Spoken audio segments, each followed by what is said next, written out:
Hello, this is Danny Doyle, and welcome to my Fire Emblem The Binding Blade tier list. This is one of my favorite Fire Emblem games. I really enjoy Fire Emblem 6. It has its frustrating moments, and there's definitely things that I don't like, such as Arcadia or the ambush spawns or whatnot, and every single Gaiden can go fuck itself. But I really like this game for the most part. And one of the things that I like about this game that is a very contentious thing, but I like that the cast is wildly unbalanced. You know, you get people like Percival and Milady in the same game that you get people like Wendy and Sophia. So it is a wide swath, which should make for an interesting tier list. I think there are going to be, some units that people know the general placements of.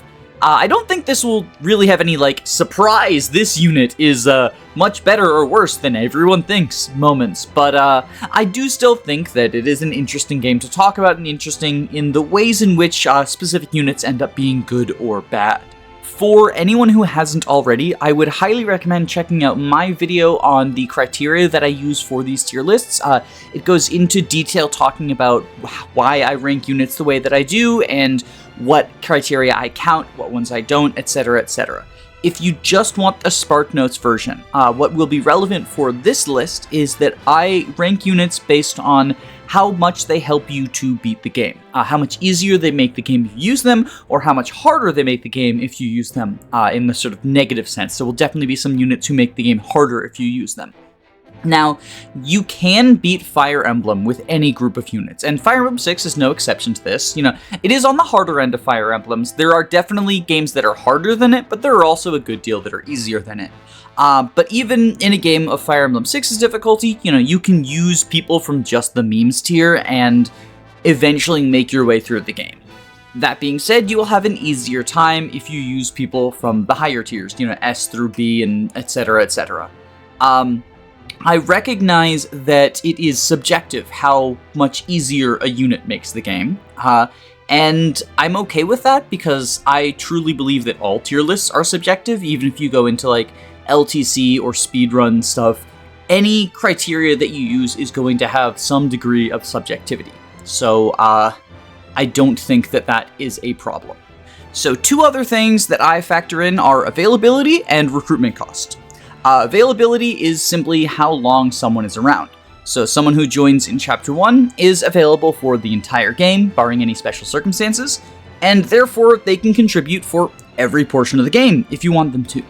On the other hand, if someone joins at Chapter 20, they're only going to be around for 5 chapters at the most, so there's less time that they contribute in, and as a result, they will get less, they'll rank worse, right? If someone helps out, and even if they're super helpful for 4 maps, it is still only 4 maps, right? I treat availability as a penalty rather than a reward. So someone like Wolt or Bors, who is around from Chapter 1, does technically have perfect availability, but they simply avoid getting penalized for it. Whereas someone like Karel joins, 2 chapters before the game ends, he does not have very good availability. He's going to get penalized for it, despite the fact that his stats and growths are pretty darn good. The other thing that I factor in is costs. Usually this comes in the form of recruitment costs. So for example, in the Binding Blade, you have to pay gold to recruit Hugh. And depending on how much gold you pay, his stats will actually end up different, with more gold leading to higher stats. So I do tend to count that against him. I know a lot of people, it's sort of a contentious topic as to whether or not you count recruitment costs or any other costs to using a unit. I tend to think that it is part of them and their kit, and therefore it should count against them. That being said, the Bartre and Echidna split, as well as Deick versus Juno, is a little bit more complicated, because instead of just being you choosing between those 2 units, you are choosing between a route split. In general, one half of the route split is actually considered to be easier than others in both of those cases. That being Echidna route is typically considered to be easier than Bartre route, and going Juno route is typically considered to be easier than Deick route. Since most of the time the route split that people are choosing is based on the difficulty rather than the unit that they want, I will not be penalizing those units from each other because yes, there is technically the sort of you're choosing between these 2 units situation, but it's more complicated than that and it feels messy in a way that I don't feel... I'm not going to penalize Juno for the fact that you miss Dane, because, you know, even though Juno is worse than Dane, the reason you go Juno route isn't because you want to get Juno super badly, it's because you don't want to deal with the bosses in Sakai. And a similar thing can be said about Bartre versus Echidna in terms of their particular iterations of the village chapter. So I just wanted to clarify that, because in the past I have penalized people in character choice situations, you know, the Aaron versus Samsons, for missing out on the better half, and I wanted to explain why I'm not going to be doing that in this situation. Couple of other things that I don't count. I typically don't count a unit's starting inventory unless they are far enough away that they are going to be making use of that inventory for a significant portion of the map. And while I will not be factoring in LTC strategies, I'm also going to assume that we are not doing infinite grinding. So you're not save stating outside the arena, you're not attacking a boss from 2 range, you're not just getting people to 2020 super early. I am assuming that we are at least trying to engage with the game, quote unquote, honestly. I don't think there's anything wrong with doing any sort of grinding strategies if that's the sort of thing that you find fun. But I do think that it causes units to sort of blend much closer to each other. So while it is technically possible to just rig arena matches and get like Alan to level 2020 in Chapter 8, realistically, you're not going to end up doing that in the average playthrough.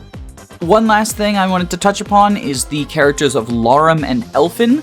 These are the 2 dancers of Fire Emblem 6, and you can only get one of them, and they are functionally the same unit. There are some very slight differences about them. You know, Larum is available in the village chapter, but Elfin is not, just due to the way that the route split works.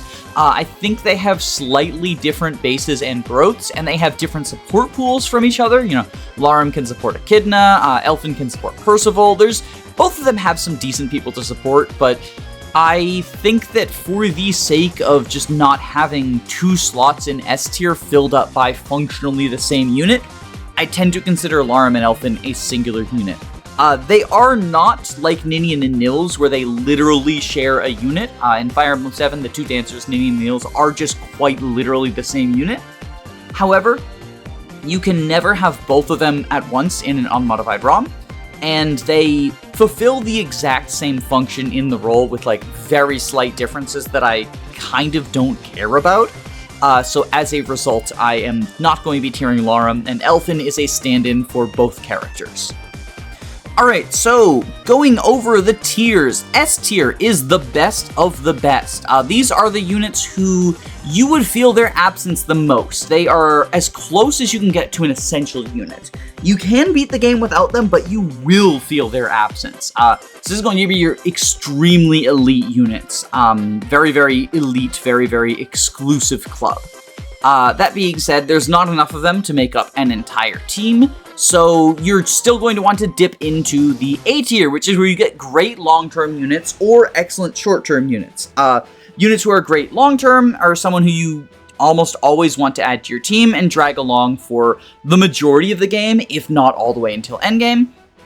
And then excellent short-term is either someone who is very, very helpful in the early game, but you eventually, drop them and they're no longer very helpful, or very, very helpful in the late game, and they're just not around for long enough to make it higher than the A tier. B tier is people who are decent long-term or great short-term. So great short-term is basically they're on the same level as the great long-term people, but they're either not around because they join super late, or they join early but they fall off. Similar to the excellent short-term argument. Meanwhile, decent long-term is going to be people who you field because they're pretty okay, they're decent, they're nothing special, but you're not going to be upset about the fact that you're dragging them along. They are fine, I guess I would say the very definition of fine units. They can be your carries, there can be your primary units, but they're not as good at it, or it doesn't come as easily to them as anyone who I would slot into the great long-term. C is where we start getting into the filler units. Filler units, for anyone who hasn't heard the term, are units who you deploy because you have more deployment slots than you have, really, really excellent units. So think, you've got 2 paladins and you have an unpromoted cavalier who's not especially good. That would be a filler unit. Good filler units are filler units who you're not happy about bringing them along. They are still filler units, but you're not unhappy about it. They're probably going to contribute a decent amount, and you'll be fine with that. You don't expect them to be a carry by any means. That being said, you can make the people in this tier carries. You just have to work a lot harder for it. But they're doing a job. They're fine, and they're not exactly the stars of the show, but you gotta have some supporting cast. Most Fire Emblem games give you more deployment slots than they give you good units. And so that's where the filler unit role comes from.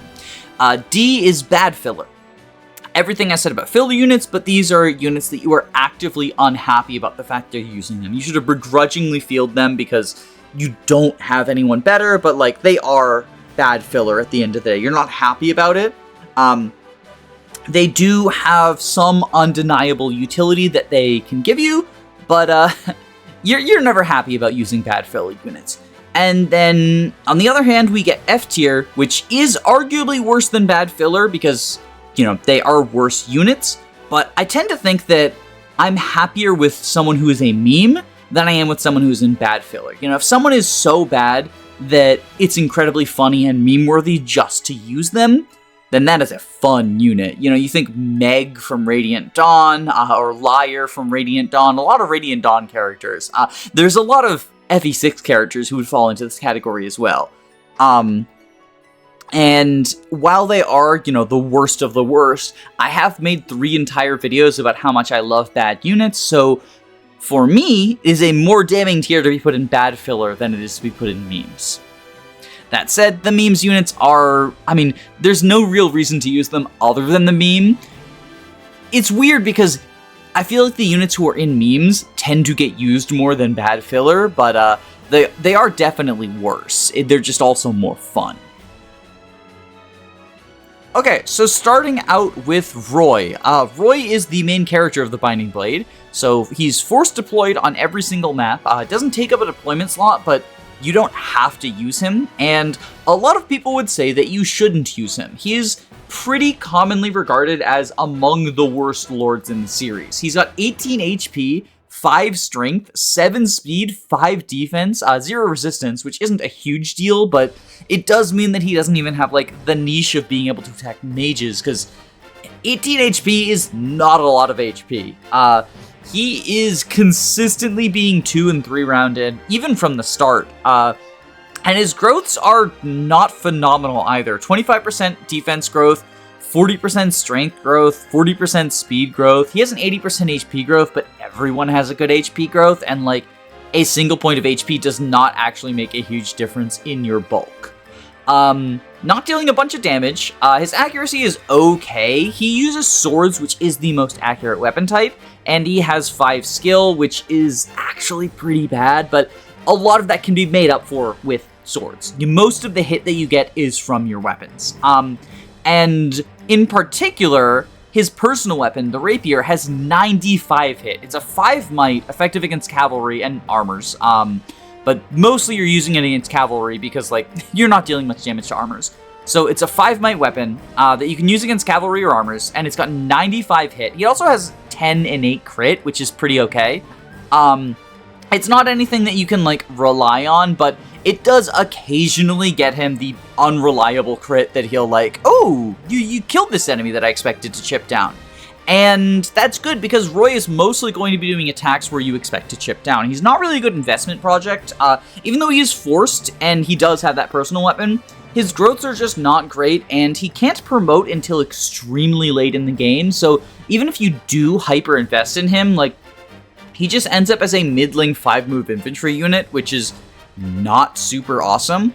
Being sword-locked is often thought of as a death sentence, in particular in GBA games, but I actually think it's not that bad in Fire Emblem 6, just because he, like, in Fire Emblem 6, 1-2 range, which is the main benefit of not being able to use, or not being forced to use swords, is actually pretty bad. Javelins and hand axes are pretty inaccurate, and accuracy is the name of the game, because in general, weapon hit rates are abysmal in Binding Blade. Which is why I think that the rapier having 95 hit is such a big selling point. For anyone who's familiar with how good mages are in this game, the rapier has the same hit as the fire tome. In fact, it has the same hit and same might, which is a little misleading because it doesn't hit on resistance. So, like, you're going to do less damage with the rapier than you would with the fire tome unless you're hitting on a cavalry. And it has to be a sword cav too, because, like, if you're at weapon triangle disadvantage, not only does that cut some of the might, so it changes it from a 15 might weapon to a 12 might weapon, but it also makes, like, the accuracy benefit that you get from being 95 accuracy not as big a deal because you lose accuracy at weapon triangle disadvantage.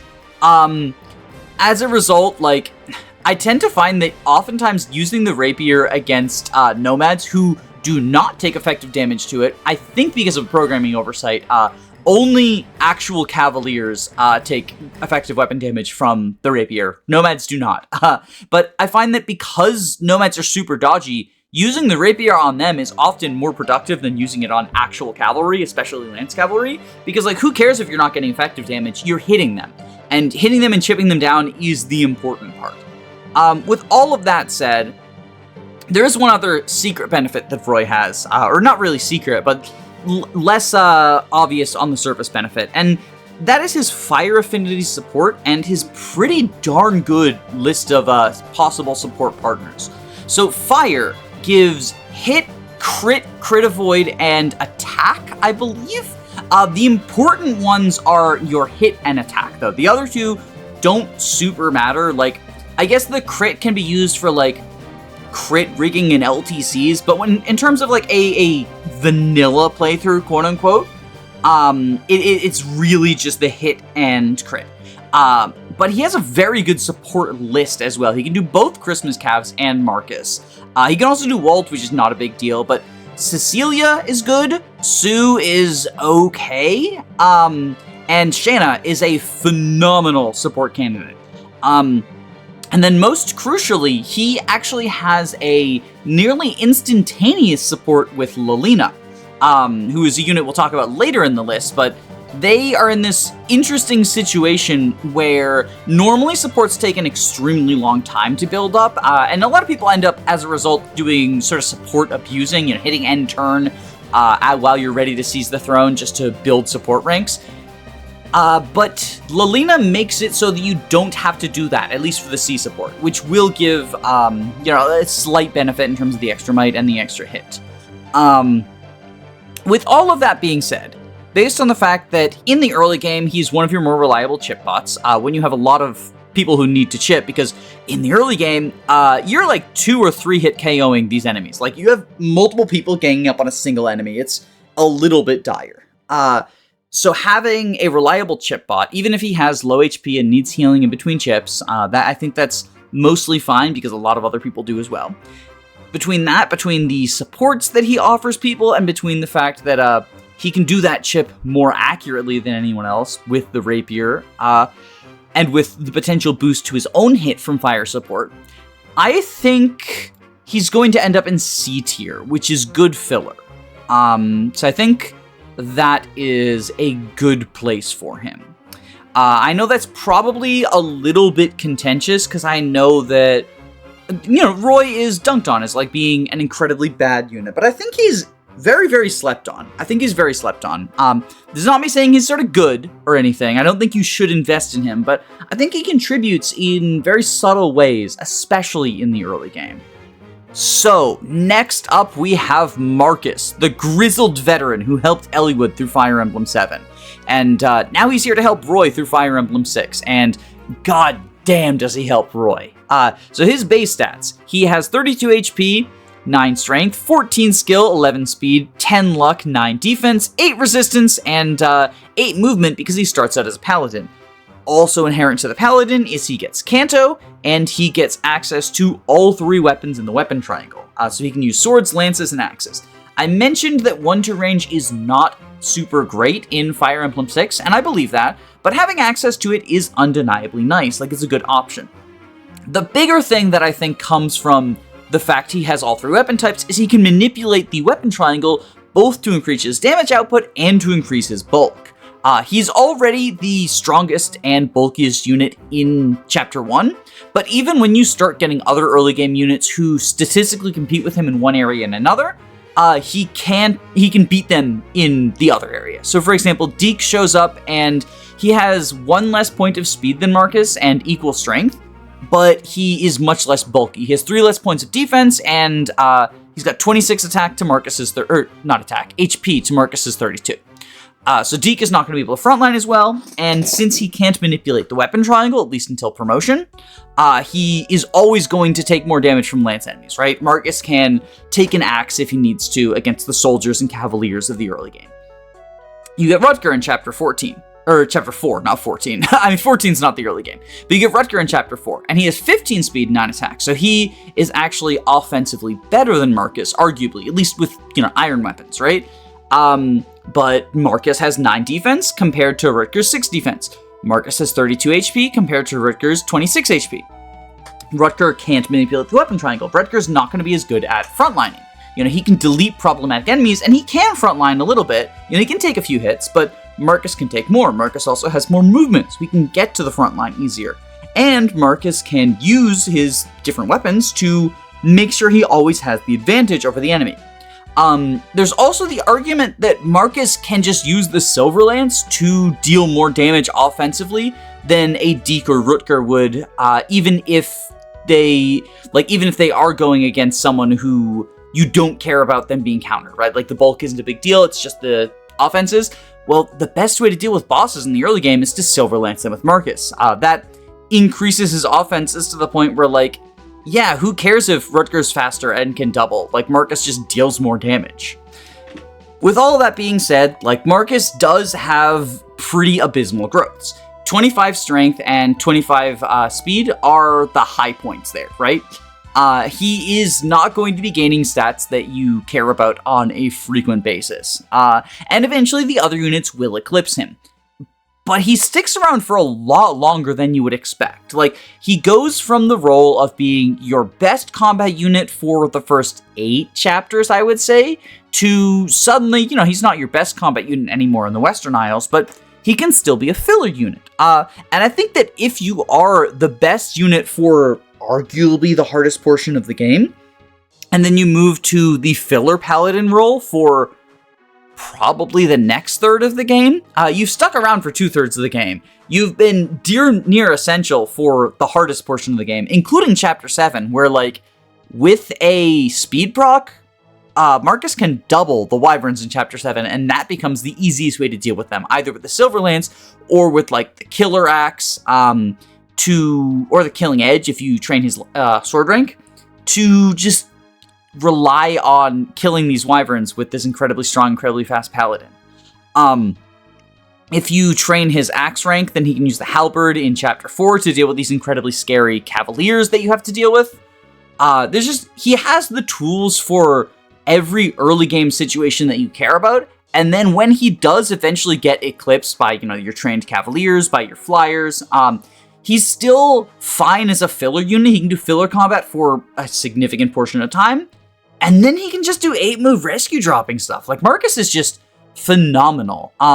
I think that Marcus, both based on the fact that, he's so good at a time where you don't have any other options, and he continues to hold on and contribute for such a long period of time, I think he's pretty easily the best unit in the game. I think that Marcus is just damn near, yes, you are eventually going to sundown him, right? But I think he's damn near essential for beating this game, and I think that nobody does what Marcus does as well as Marcus does it, or even close to as well as Marcus does it. On the topic of Cavaliers that will eventually eclipse Marcus, let's talk about this game's Christmas Cavaliers, Alan and Lance. Alan first. Alan is the strong Cavalier, although not as strong as Marcus. He has a base strength of 7 and a 45% strength growth, which means that eventually he's going to reach the 9 strength that Marcus has, although he still won't be doubling. The Christmas Cavaliers are interesting in that they are in this weird situation where Night Crests in Fire Emblem 6 are incredibly fucking rare. They are a high priority promotion item because that is where you promote your Cavaliers, and I guess Armor Knights also, but mostly you use them to promote Cavaliers. You get your first Night Crest in Chapter 8, which is around the time that you're getting your first of most promotion items, but you don't get your second one until Chapter 16. At this point, you've gotten 2 of every other promotion item several chapters before. A couple of them you've even gotten 3 of the promotion items, I believe. Elysian Whips and maybe Orion's Bolts. I know Elysian Whips, you can get 3 prior to that, because all of Shanna, Tate, and Milady can promote. And you get your 2 hero crests much earlier, one in Chapter 10, one in Chapter 7. So Night Crests are in this weird situation where you will get your second one at the end of Chapter 15, which means you have to promote at the start of Chapter 16. And then you won't get another one for a while unless you go to the secret shop. So Alan and Lance end up fighting over that Knight's Crest, despite the fact that they want to support each other, because they do have fast support with each other, and since Alan has the fire affinity and Lance has the anima affinity, it can be quite helpful for patching up those early game hit rates. I tend to find that Lance's speed lead, both in his growths and his bases, means that he's consistently doubling, whereas Alan kind of needs to get speed blessed in order to continue to, to start doubling and then continue to double as he goes through the game. And as a result, I like Lance better than Alan. I know we're kind of talking about them together, but they are just very connected units to each other. Alan is able to hit some kill thresholds that Lance is not, if you just care about attacking without being countered, which, to be fair, in the early game, you really do, because 21 HP, 6 defense is not cutting it in terms of, like, taking multiple hits. Swords and Lance's 7 move, like, Cavalier good, early game Cavalier good, and his stats sort of pass the benchmark of where you want stats to be. Not only does he have the best class, but he has some of the best stats of the early game units. You know, these are all of these stats, other than resistance, are better than Roy. I'm going to go ahead and say that Alan is a solid A-tier unit. He's great long-term if you invest in him.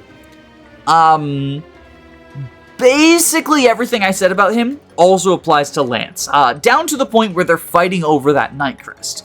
And I tend to think that Lance usually wins out. Now, this doesn't mean that you don't use Alan just because you've made Lance a paladin. Either because you have Alan run around as, like, a filler cavalier and a support bot for Alan, if they've gotten them up to a higher support, or just because, like, hey, maybe you'll eventually drop him because, like, you can't drag around an unpromoted unit forever, but there's still filler work to be done, and, like, Alan does still have 7 move. That being said, like, I tend to value Lance's speed higher than Alan's strength lead. Lance has only 2 less strength than Alan at base, and 5% less growth. In comparison, he has 2 more speed and 5% more growth. So it is very close, right? But on average, I find that unless Alan gets speed blessed, he's not going to double the people you want him to double. And as a result, very slightly edging him out is Lance. The real answer, though, is use whichever one gets better level ups, right? Maybe your Alan gets speed blessed. Maybe your Lance gets strength cursed. Then use Alan. Like, I, on average, tend to find that Lance ends up getting better levels more often than Alan does. And looking at their growths, like, I think it is just the distribution, because they have very similar growths to each other. It is just, you know, the problem of, unfortunately, Alan invested in the wrong stats. But they're close. They're very close to each other. Not close to them is Wolt. Wolt is a unit who I do think is slept on, because he is available starting in Chapter 1, which I don't treat availability as a penalty. However, I do think the fact that he is deployed for free for 5 chapters, and is useful in those 5 chapters, is something that, you know, I do get use out of him, as sort of a filler unit. He is bow-locked, so he can't really enemy phase, but honestly, with his stat spread, he really doesn't want to. Wolt would not survive, even if he had the ability to counter at 1 range, Wolt would not survive getting attacked by multiple enemies. He has 4 defense and 18 HP. He's less bulky than Roy. He also is less strong than Roy, with only 4 strength. And he uses bows, which are not the highest might attacking weapon, but they can attack without counter. And since you're trying to chip down people, I think that Wolt being able to attack without counter is incredibly valuable. Now granted, his skill is not great. And so you're relying mostly on weapon hit, but like having a supplement of skill is helpful. It's one of the stealth things about Marcus is his incredibly high, I believe it's 14 base skill. 14 base skill means that he can use these inaccurate axes like the halberd, like the hammer, and supplement their terrible accuracy with his skill. So while Wolt having 4 skill isn't the biggest deal in the world, because he can use the hit rates inherent to iron bows, it becomes a detriment when you want to use the steel bow to shoot down wyverns in chapter 7, and you're facing like 60% hit rates because Wolt doesn't add anything with his skill. He does have a 50% skill growth, but like he runs into this problem where because you're using him in the early game for chip damage, because being able to attack without counter is a good thing for a chipper to do, he doesn't get experience, and since he doesn't get experience, he doesn't get level ups, and since he doesn't get level ups, he doesn't get stats. So he really is just like the early game chip bot. But you could do worse as an early game chip bot, and we'll get to the people who are worse at early game chip botting. I think I would call Wolt good filler. Just barely edging out of bad filler, and it's specifically because I do really value the ability to attack without being countered. When everyone is so frail that they can only take like 2 rounds of combat, Wolt being so frail that he can only take 2 rounds of combat isn't a big deal because he can attack without being countered, and so if he's chipping people, that doesn't count as one of the rounds of combat where he would die from, right? Bors, on the other hand, despite being the eponymous armor knight, right? He's the Doga archetype, not a real archetype, by the way. But he is supposed to be like the big, bulky boy. I love him. I love him so much. I do think that people don't give him enough credit for some of the stuff he does in the early game. That being the occasional chip, because he does have 11 defense. He has 20 HP, which is pathetic. GBA did this weird thing where Armor Knights had high defense and low HP. Supposedly, I would assume it's like, oh, you're supposed to just defense stack to the point where no one deals damage to you, but Bors can't really do that. Not even in the first chapter, because like the enemies all have axes, so they get weapon triangle on him. It's really sad. But Bors can inaccurately chip, and maybe he'll live 3 rounds of combat, so, you can have him do a little bit of chip there. The biggest utility that Bors has is his deployment position in Chapter 2.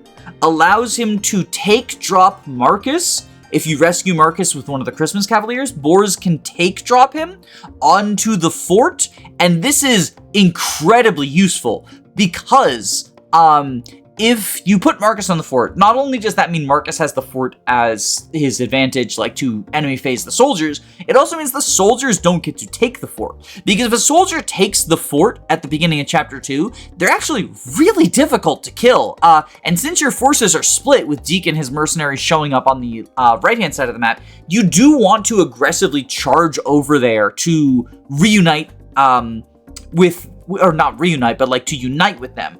Both to keep the weaker mercenaries like Lot and Wade safe, but also to get their axes onto Marcus, who wants to start training his axe rank immediately so he can hit Halberd for Chapter 4. So being able to rescue drop Marcus onto that fort is just super advantageous, and I think Bors doesn't get enough credit for it. And that is also most of the utility that he has. I still think it's enough to elevate him to bad filler. I think he's more than just a meme. Everyone talks about, oh, he has the utility of going to the village in Chapter 1, and that is the meme, right? But like, he does have actual utility in rescue dropping Marcus. It's not much, but it's honest work. He can drop Marcus at other points if you want as well. If you've rescued Marcus, or I guess if you've rescued like anyone, because he's 14 con, so he can rescue basically anyone. But the biggest thing is that particular take drop. I don't think you're typically going to be using Boars for take dropping. It's nice that it's there, and his inaccurate chip with, like, high defense is also something, although him getting doubled by everyone, because fucking 3 speed, it really means that he's not that bulky. And since he's not that bulky, he's also not that good at chip. Like, 7 strength, 4 skill, he uses lances, which are less accurate than swords. There's not a lot that Boars has going for him, but he does have that 1 rescue drop, and that is enough. Now, next up, we have Merlinus, and this might come off as a little weird. As far as I'm aware, most people don't tend to tier Merlinus in the Binding Blade tier lists, and I think that in the Blazing Blade, the logic is Merlinus is not really a unit. He gets deployed for free, and he doesn't function like other units do. And in the Binding Blade, he doesn't function like other units do. Like, he's not a combat unit. He is the supply. But he's not deployed for free. Outside of the first couple of chapters, chapter 2, 3, 4, and 5, after that, if you want Merlinus, you do have to deploy him and take up a deployment slot. And so, as a result, I think it's fair to tier him. I think that you are weighing whether or not to use him in those coveted deployment slots. And there is a couple of things he brings to the table for them, and I do think he makes a case for being deployed in some maps. In particular, 21 is a big one for the Merlinus deployment, but he also contributes a little in the early game before you have those deployment slots when he's just a free deploy. So Merlinus is your convoy. You, unlike in FE7, if Merlinus is not around, you can still send things to the convoy based on, like, if you open a chest and you fill up your inventory as a result of opening the chest, you can send something to convoy. If you go to the shop and you're buying things and you fill up your inventory, you can send something to convoy from that. But in order to access your weapons on the map, you need to deploy Merlinus and have someone, basically reach into the supply through Merlinus, right? This is relevant because you can't sell items in the prep screen. Most Fire Emblems allow you to sell items in the prep screen, but in Fire Emblem 6, in hard mode, you can't do that. You have to have the item be in someone's inventory on a map where there's a shop. Go to the shop, sell the item in the shop.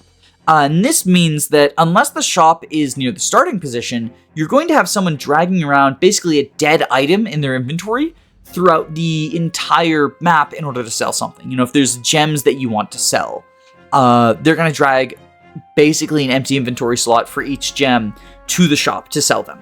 If you want to sell multiple items, you end up filling up multiple inventory slots with basically blank items. Even if the shop is near the start of the map, they are, unless you're able to trade something else onto them, they're going to have those empty slots for the rest of the map. This is where Merlinus comes in, is if you're trying to sell, like, a promotion item you don't need, or gems you don't need, or even just weapons you think are bad, like hammers or whatever, right? You can have Merlinus sell them, and he can reach into the convoy and grab as many items as you want to sell, and sell them 5 at a time per turn. But since he can reach into the convoy every turn, he can sort of function as a way to manage the economy that way. He also plays on casual mode, and this can be valuable. It is most applicable, to my mind, in the chapters where he's a free deploy, because I don't think that he is worth deploying outside of that. But if he is a free deploy, you can use him for a sacrifice strat to distract an enemy who's particularly threatening, to just wall something off if you end up in a bad situation, and know that he will come back next turn. Now, sacrifice strats are incredibly powerful. And so being able to do that with him once per map and not have it cost you anything is huge. He doesn't even lose the items in inventory if he dies. Like other units would lose the items in their inventory if they died. Even if you don't care about the unit, if you sacrifice them and they have anything in their inventory, you don't get that back. It doesn't convoy work. So yeah, that's also a nice utility of him. Ultimately, I don't think either of these are worth deploying Merlinus for. I think that, maybe in Chapter 7, if you don't have, if you don't feel like you have the full amount of combat units who would actively contribute to Chapter 7, Merlinus might actually be worth deploying there to, distract a wyvern or distract people on the left-hand side or something, right? But other than that, I don't really see a situation where you would deploy Merlinus. But he does have Canto, which I guess can allow for some trade Kanto strats as well, if you want to.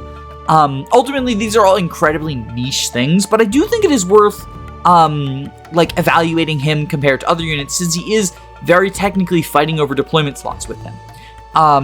That said, I think he's bad filler. I think that the ability to do these things, whether it's, selling a bunch of items in Chapter 21 in particular, where you have so many deployment slots that, Merlinus is probably better than your, 18th best combat unit, right? Like, being able to just sell all those items for the secret shop. Or 23, if you need more weapons or whatever, for 23. Or 7 just as a sacrifice strat, or 5 as a sacrifice strat, or 4 as a sacrifice strat. Like, he can be a sacrifice strat in a lot of maps that he's functionally free. I think that is better than anyone in the memes tier offers. I know this is probably going to be slightly controversial that I have Merlinus above some actual units who can actually do combat. It's also probably a little bit controversial that I'm tiering him to begin with, but, yes, he is a unit who functions extremely differently from everyone else, but that is also true of Larum and Elfin, and I'm tiering the dancers. I'm not tiering Larum, but it's because I'm tiering Elfin to represent both of them. So I think with that in mind, I am also going to tier Merlinus. Next up, we have Ellen, and Ellen joins in Chapter 2. She's your first healer. She is a footlocked healer. And she will be your only healer until midway through Chapter 4. So she gets exclusive healing rights for Chapter 2 and Chapter 3, and then she shares early game healing with Clarine and eventually Saul, and then eventually you don't deploy her because you've got better healers than her. So sort of healer out of 10. I think that, because Binding Blade enemies are both bulky and threatening, and the fact that you have to team up on multiple enemies very early on in order to take them down, I think that being a healer is actually quite valuable in the Binding Blade. I think that I often deploy more than one unit, especially in the early game, specifically for healing purposes. And so despite the fact that she can't do combat until you promote her, and even then you have to buy light tomes, which are rare. They only show up in the shop starting in Chapter 10, and they're not going to be in... I don't think there's any light tomes in chests. You do get Areola because you get all the legendary weapons for free, but I think otherwise you have to buy them or rely on waiting until Yoder shows up. She starts out with E rank light as well. Light is the worst magic type, so she's not a combat unit. She is, by and large, a staffer. She starts out with D rank staff, so she can use Mend at base. She can also use Heal at base. And she can't use Barrier at base. She's 50 heal uses from Barrier, which is sad because that is the easiest to spam staff in order to grind your staff rank if you care about getting them up. She has lower starting magic than her biggest comparison, which would be Saul, and lower staff rank. And considering that Saul and Clarine, yes, she has the availability to lead on them, but only slightly, and both of them offer something more than just being a low magic, low rank staffer over her. Even at the time that they join, unless you've been really, really grinding her, she's generally going to still be behind Saul when he shows up. And then Clarine, she'll be ahead of, but Clarine has other utility we'll talk about. I do think that Ellen ends up sort of feeling bad to use. She does genuinely contribute in the early game, and if you wanted to make her your primary staffer, it's not that much worse than making Saul your primary staffer. She will probably have less warp range, and she will hit warp slightly later than him, but it's not that bad. I think I'm going to end up putting her in good filler, probably here. I think that the ability to heal people who took damage, in particular in the very early chapters, 2, 3, even 4 and 5, she's still doing, that work, because even if you have Clarine, like I said, you probably want multiple healers. I think that's more valuable than the tiny bit of chip damage that Wolt is doing at 2 range. I think it's probably less valuable than Roy's accuracy, even though it is 1 range. They do kind of complement each other, though, because, if Roy's doing accurate chip with the rapier, then he's going to need healing from Ellen. Or he'll take a turn off with the vulnerary. And I think that I could see them flopped with each other. I think this is probably where I'm going to put them for now. as the tier list evolves, I might revisit this because they feel very close. It's hard to evaluate staffer versus combat unit when both of them end up in a situation where, like, they're not best at their role, but they have a genuine niche for a couple of chapters. I think she's probably better because if you, like I said, if you wanted to make her your primary staffer, she would just be a worse version of Saul, but you can still do it and it will be fine. So yeah, I think she is better than Roy on second inspection. Deick. Well, I talked about Deick a little bit when I was talking about Marcus as just sort of the comparison. But he shows up in Chapter 2 as a mercenary, so he's going to gain experience faster, and he has better growth than Marcus, with very similar offensive bases. He has equal strength and 1 less point of speed. He is sword-locked, which is very unfortunate, but he has C-rank swords, whereas Marcus is stuck at D-rank swords. And Marcus usually wants to grind his axe rank more than his sword rank, so it's unlikely that Marcus is going to get to the point where he has a better sword rank than Deick. This is relevant for a couple of reasons. First off, you get the Killing Edge in Chapter 4 from Rutger. Now, obviously, with Rutger, you also get someone to use the Killing Edge, but having that extra rank is, it is an option that Deick has. If you have decided to go that way, you could do worse. You could do better, but you could do worse. It's also relevant because you're going to get Homa soon. Or not Homa. Durandal. Wrong legendary weapon. Fake fan. But you'll get Durandal at the end of Chapter 8X. And if you are still using Deick by then, which questionably you are, if you promote him, he can potentially use that and deal effective damage to Wyverns or the Manakete boss of Chapter 12, or just have a very high might weapon. However, I think that despite the fact that he has C-rank swords, and he does have those potential options in the Killing Edge and the Durandal, it's generally better to have triangle access. He does also only have a slightly higher speed growth than Marcus. Marcus has 25%, and Deick has 30%. And since Deick has less speed than Marcus, I tend to, just 1 less point, but 5% is 1 point over 20 levels.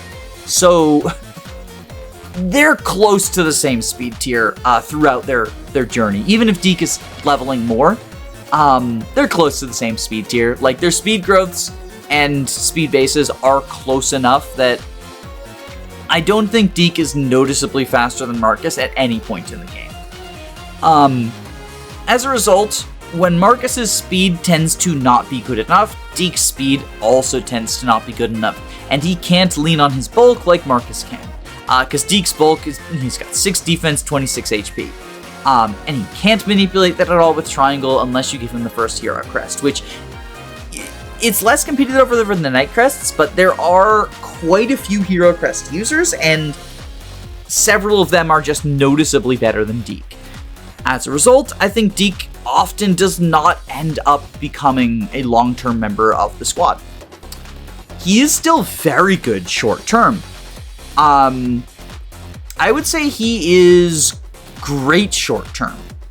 And I guess that ends him up in B tier, which is weird because, no, I think this actually is right, because even though he's better at base, his combat is better at base than the Christmas Cavaliers, he doesn't have the movement that they do. Like, they have 2 move on him. They have Canto. And they have the ability to manipulate the triangle a little bit so they can supplement their bulk, and they're also bulkier than him. So yeah, I think this is a good place for Deick. I think that you should still use him in the early game, sort of lean on him, lean on that crutch that he has, but I don't think that he is a particularly good long-term unit. You can use him as one. I did an Iron Man where I gave him the first Hero Crest instead of Rutger because he got super speed blessed. He got 5 speed levels in a row, which was absurd. 30% chance 5 times in a row. Bonkers odds. But I made him a hero, and I love me a good hero. He does get hand axes, or axes on promotion, so he can 1-2 range. But hand axes are not super accurate, and I think that is less of a big deal in this game than it is in others. It does give him some triangles, so he can supplement his bulk against lance enemies that way, which is nice. But the bigger deal is just, his base stats for the time that you get him are quite good. Also worth noting, swords are a very accurate weapon type. Deick has 12 base skill. He is going to be one of your more reliable units in terms of hitting those accuracy benchmarks. And unlike Roy, he actually does damage and can potentially kill because of it. He actually does a lot of damage. And he doesn't need to use the rapier to, make up for the fact that his skill isn't great. He can just use regular-ass swords. Speaking of units who need to make up for the fact that their skill is not great, let's talk about Ward and Lot. These are the Axe Bros that join you. They're pretty bad. So, much like Alan and Lance, it is kind of hard to talk about them without talking about them together. Not because they they can support each other, I guess. But unlike Alan and Lance, their support isn't a huge selling point. It's because they kind of have very similar issues to each other. Both Ward and Lot end up providing inaccurate chip for a few chapters while they are deployed, sort of force deployed, and then kind of hitting the bench and never seeing sunlight again. Ward is typically worse at this job. His speed base is slightly lower than Lot's. And as a result, there are actually some enemies who can double him that cannot double Lot. Which is very, very tragic because neither Wade nor Lot have particularly good bulk.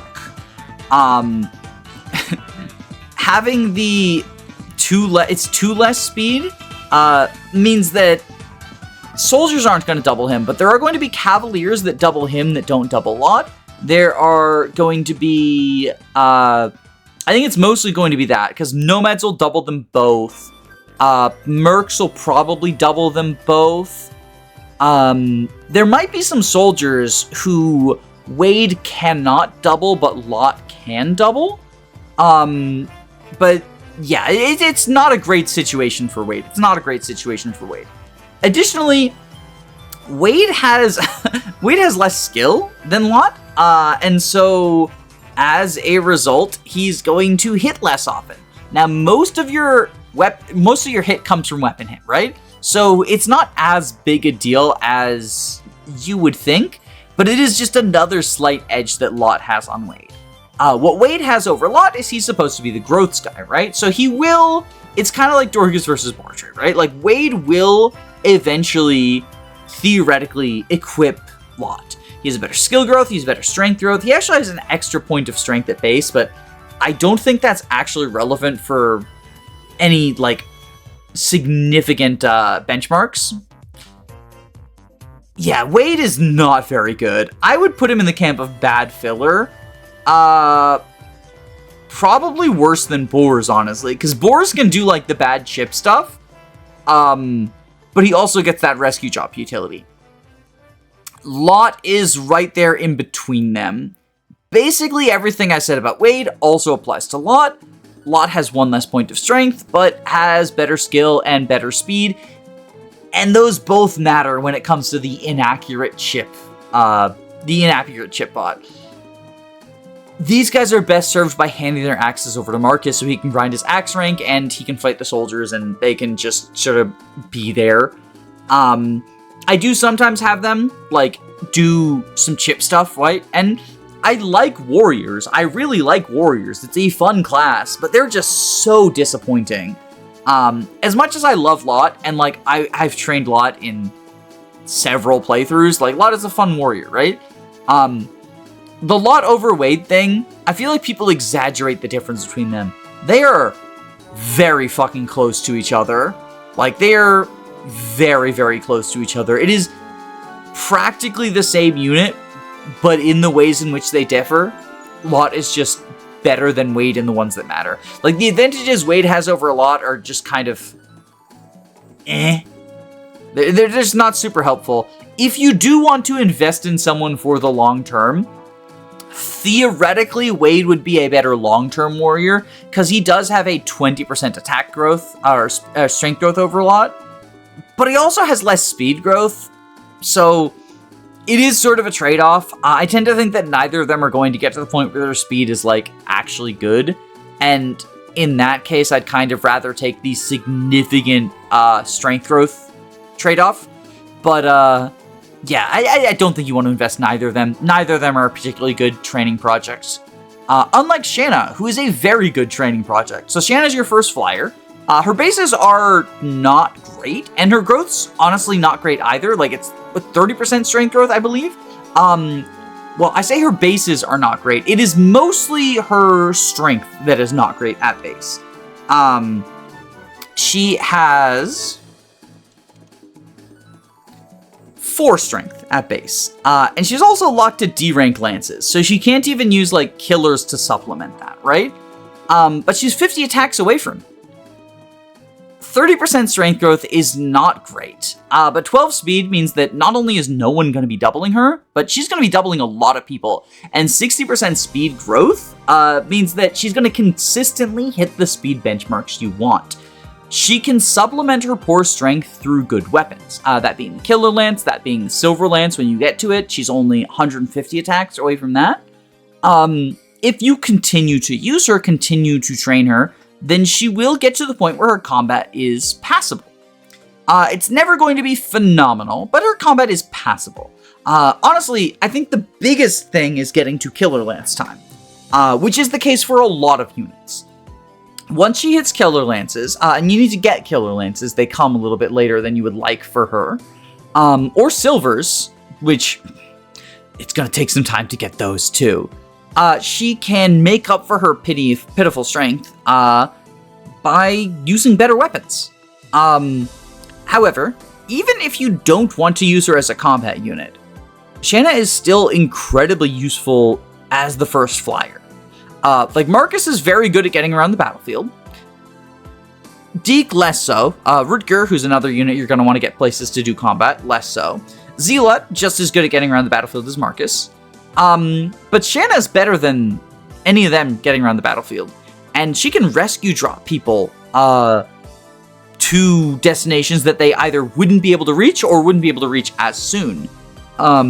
Based on the fact that she's flying, based on the fact that she is incredibly low con, so she can rescue everyone. Now, the low con does, of course, mean that when she's using heavy weapons, she's going to be slowed down a little bit, and that is very unfortunate, but I think her speed tends to be good enough that her low con is more of a benefit than a detriment, because it means that she can rescue drop so many people to everywhere that they want to be. And considering how many combat units are infantry in this game, being able to rescue drop people is valuable. And even the ones who aren't infantry, like, are often mounted units, like Alan, Lance, Marcus, Zealot, like, all these units do still appreciate being carried over places that only flyers can bring. As a result, I feel like Shanna... There's gonna be people that want me to put her in S tier. I don't know if I'm sold on that. Like, Shanna is quite good.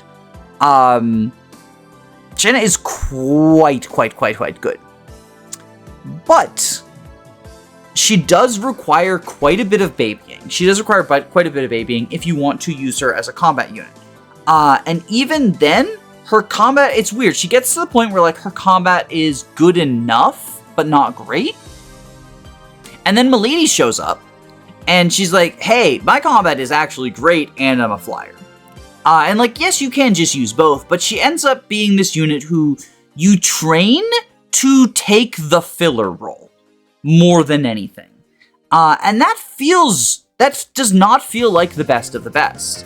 I'm not saying that you shouldn't use her, and in fact, I'm putting her above the Christmas Cavaliers, who are fucking all-stars, but I don't think that she has what it takes to be an S-tier unit. And this is probably the spiciest that I have with Shanna. I do think she's fucking phenomenal. Like, I think great long-term absolutely describes her. But it's just the problem of, you do need to invest in her a bit more than you would like to get a unit that is a bit worse than you would like it to be for the amount that you invested in her. And that is an unfortunate reality. Next up, we have Chad. And Chad is the first thief that we have, so let's talk about how thief utility works in Fire Emblem 6. Thief stats do not fucking matter. I guess their bulk stats matter because, like, they could take a hit and die. But in terms of thieving, FE6 is the one game that I can think of where everything that they do thief utility-wise is not affected by their stats. You can steal from enemies without needing to have higher speed than them, which is something that gets changed in FE7 and onwards. You can open chests, obviously, without any sort of stats. You don't get experience for that, unfortunately. So it is hard for thieves to grow, but that doesn't super matter because thieves can't promote in this game, so there is a upper limit to their growth. Now, if you so desire, you can grind Chad up. And he does have, like, actually very solid growths. Despite his abysmal bases, he has a 50% strength growth, and 80% speed growth, and a 50% skill growth, right? The problem is, because he's an unpromoted unit, his caps are always going to be 20, and he's only going to get 19 levels, so, like, he's rarely going to even hit the caps on anything other than speed, because he has a speed base of 10. He's not meant to be a combat unit, though. Like, he's meant to be a utility unit. We're not really evaluating him for his stats. He is going around picking chests, getting items. He gets you a lot of gold in Chapter 6. He gets you... I believe he gets you the hammer in Chapter 3, and one other item. I can't remember what. In terms of, like, his exclusive utility. He gets a silver axe, a killer axe, a lot of gold in Chapter 6. He opens all of the doors for you in Chapter 6, which is required for, getting Sue, for example. Yeah, he has quite a solid amount of thief utility, exclusive to him. For someone who's only thieving for 2 chapters before you get Astolfo, Chad has a solid amount of thief utility exclusive to him. It's always weird rating thieves, because, like, it comes down to how valuable are the items that they get. He doesn't have any promotion items that are exclusive to him, and considering his lack of bulk and Astolfo's free deployment in Chapter 8, I think it is unlikely that you want to deploy him over Astolfo on basically any map where you're going to be thieving. Oh, you can steal a red gem off of a wyvern in Chapter 7 if you want to spend a deployment slot on Chad, which you might. You know, I mentioned you might have room for Merlinus in Chapter 7, and if that's the case, you definitely have room for Chad. Because that red gem, and there's a couple of chests too. There's a couple of chests that there are keys sold in the Chapter 7 shop, but Chad can, you know, get those chests more economically because it's always cheaper to use a lockpick than it is to use a chest key, even though lockpicks are more valuable because they have more uses.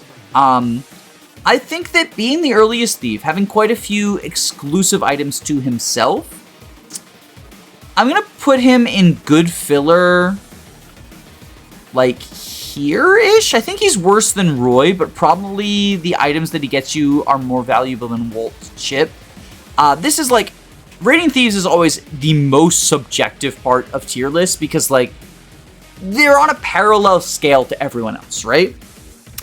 Where it comes to, like, these other people, you can rate based on, like, okay, Shanna's combat versus the amount of training you need to put in her versus flight versus movement versus base stats versus growths versus, you know, weapon type with 1-2 range, bulk, whatever. But they're all at least on the same plane as each other.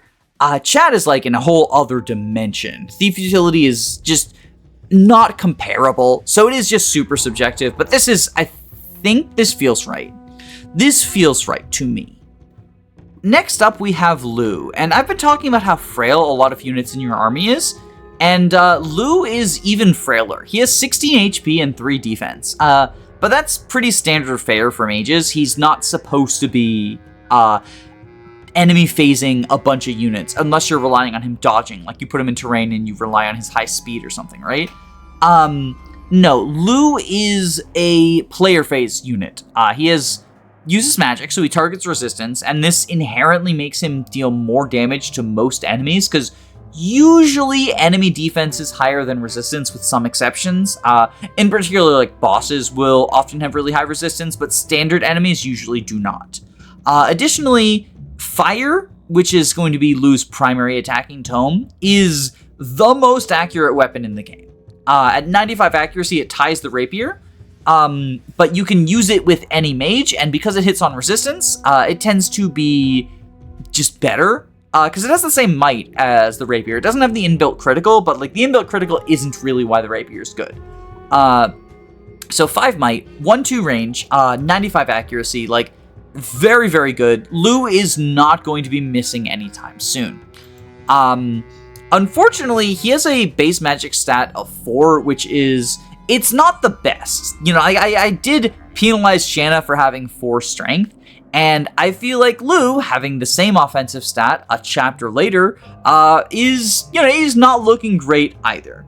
Now, it is less bad on someone who hits on resistance because, like I said, you're often going to be hitting on the weaker defensive stat, and being able to use the incredibly accurate and 1-2 range weapons means that he can pretty reliably attack without being countered and pretty reliably hit, so he can do chip that way. He does also have 6 speed, which is decent, and a 50% speed growth, so he ends up being sort of the fast mage.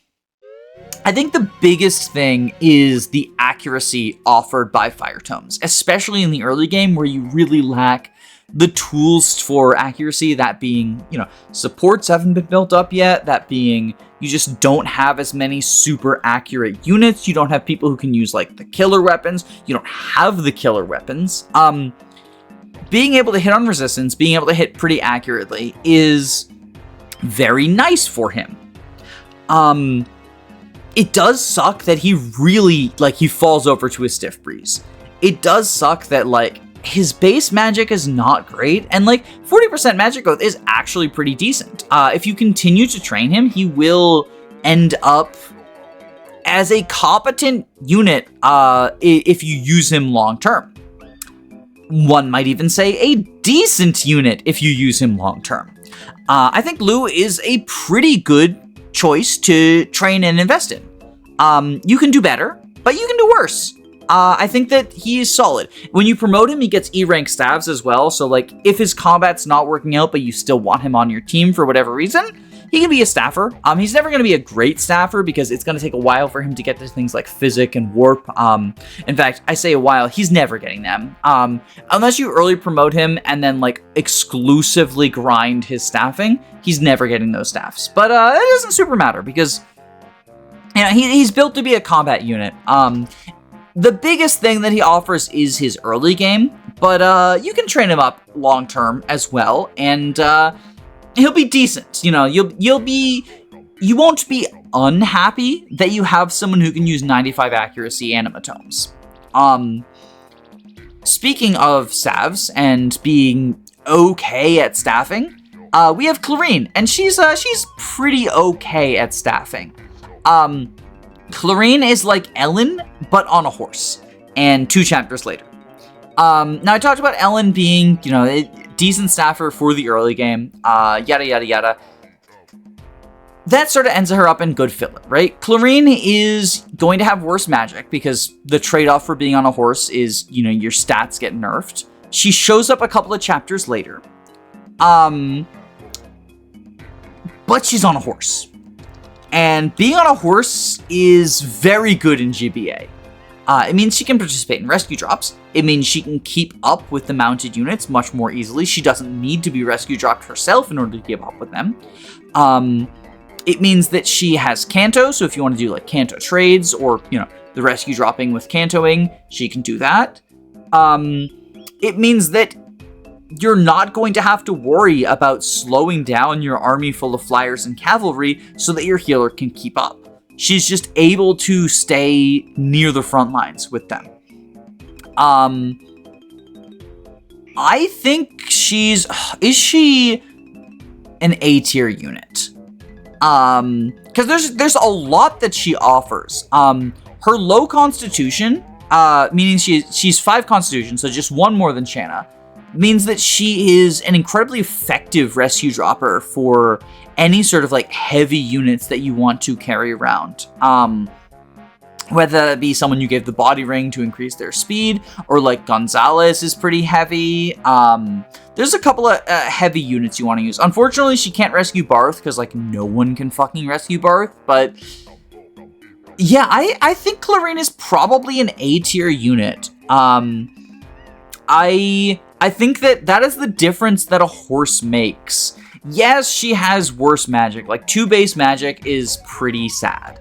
D rank staffs at base, especially after Ellen has already started building up her staff rank, is pretty sad. But Clarine is on a horse, and even GBA horses, which are nerfed from genealogy type deal, are good. Horses are good, is the moral of the story. You know, that extra movement, because she has 7 movement. This is before Valkyries had their movement cut. She has the same movement as your Cavaliers, so she can keep up with them and keep them healed. And like, you don't want her on the front lines because like 2 defense, 15 HP Lamau, but she can keep pace with the best of the best and does not need other Cavaliers to rescue drop her, as Ellen would, as Saul will, etc., etc. And next we have the crit master himself, Rutger. Rutger. So in the year 2024, are we willing to admit that Butger is bad? No, I'm not. I'm going to put him in S tier. Rutger above Shanna is going to piss some people off. I know that for darn sure. But let me make my case. Because Rutger is a very good unit. I mean, there are people who don't need convincing. There's people who are probably upset that he's not above Marcus. And I get it. He has better bases than Marcus, and he only joins 3 chapters later, and he's an unpromoted unit, so he'll like, even if his growths weren't better than Marcus's, which they are, by and large, they are, he would still get more levels and grow faster than Marcus, and with better bases, like, yes, he's in a worse class, he's not mounted, but I understand why people like him better. I really do. But Marcus is so well-rounded in his bases. Marcus has better bulk than Rutger, even before factoring in triangle.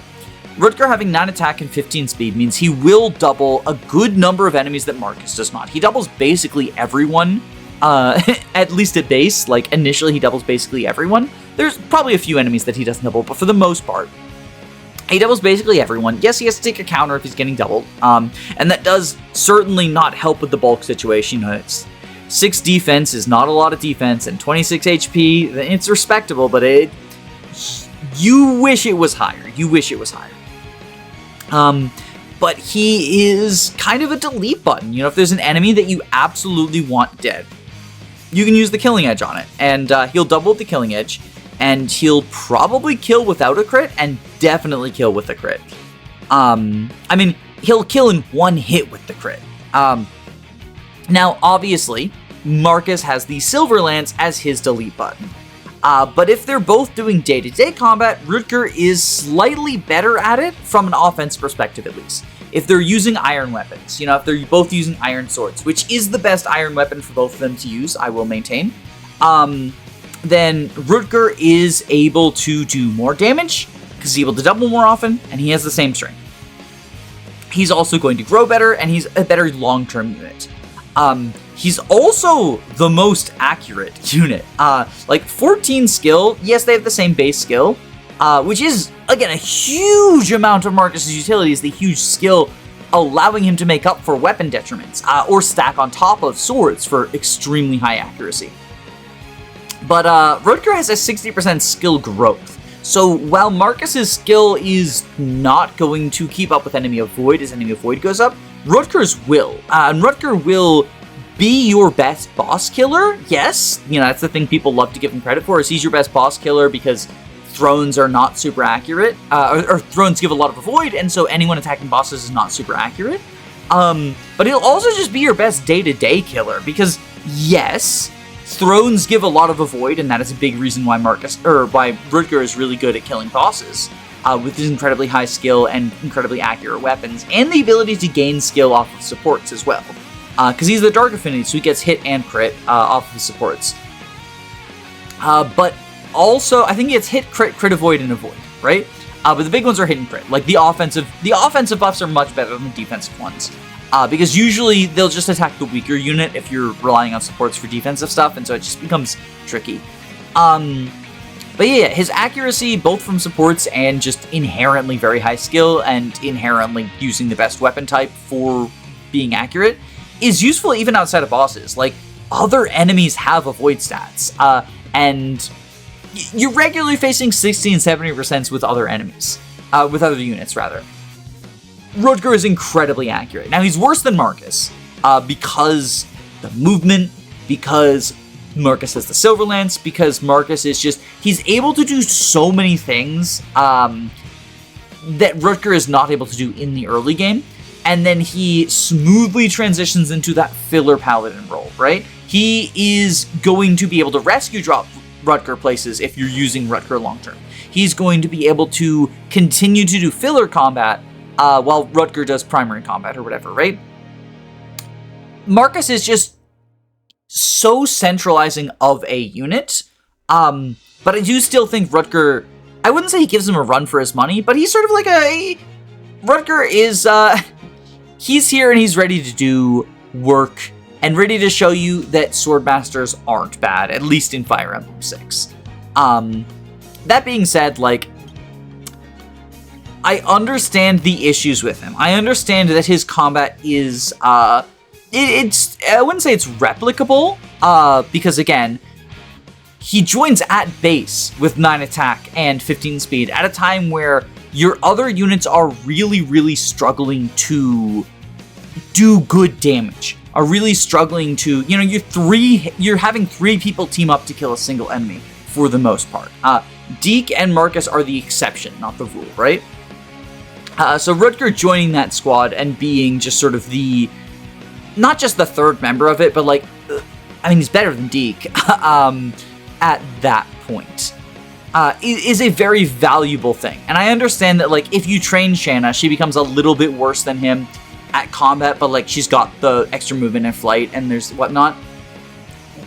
But that's if you're training her to the same extent that you're training him. Because his bases allow him to see more combat and therefore get more experience, sort of effortlessly. Like, yes, his bulk is a little bit shaky, but so is Shanna's. So are the Christmas Cavaliers, for that matter. So are basically anyone other than Marcus that you're using is going to have shaky bulk.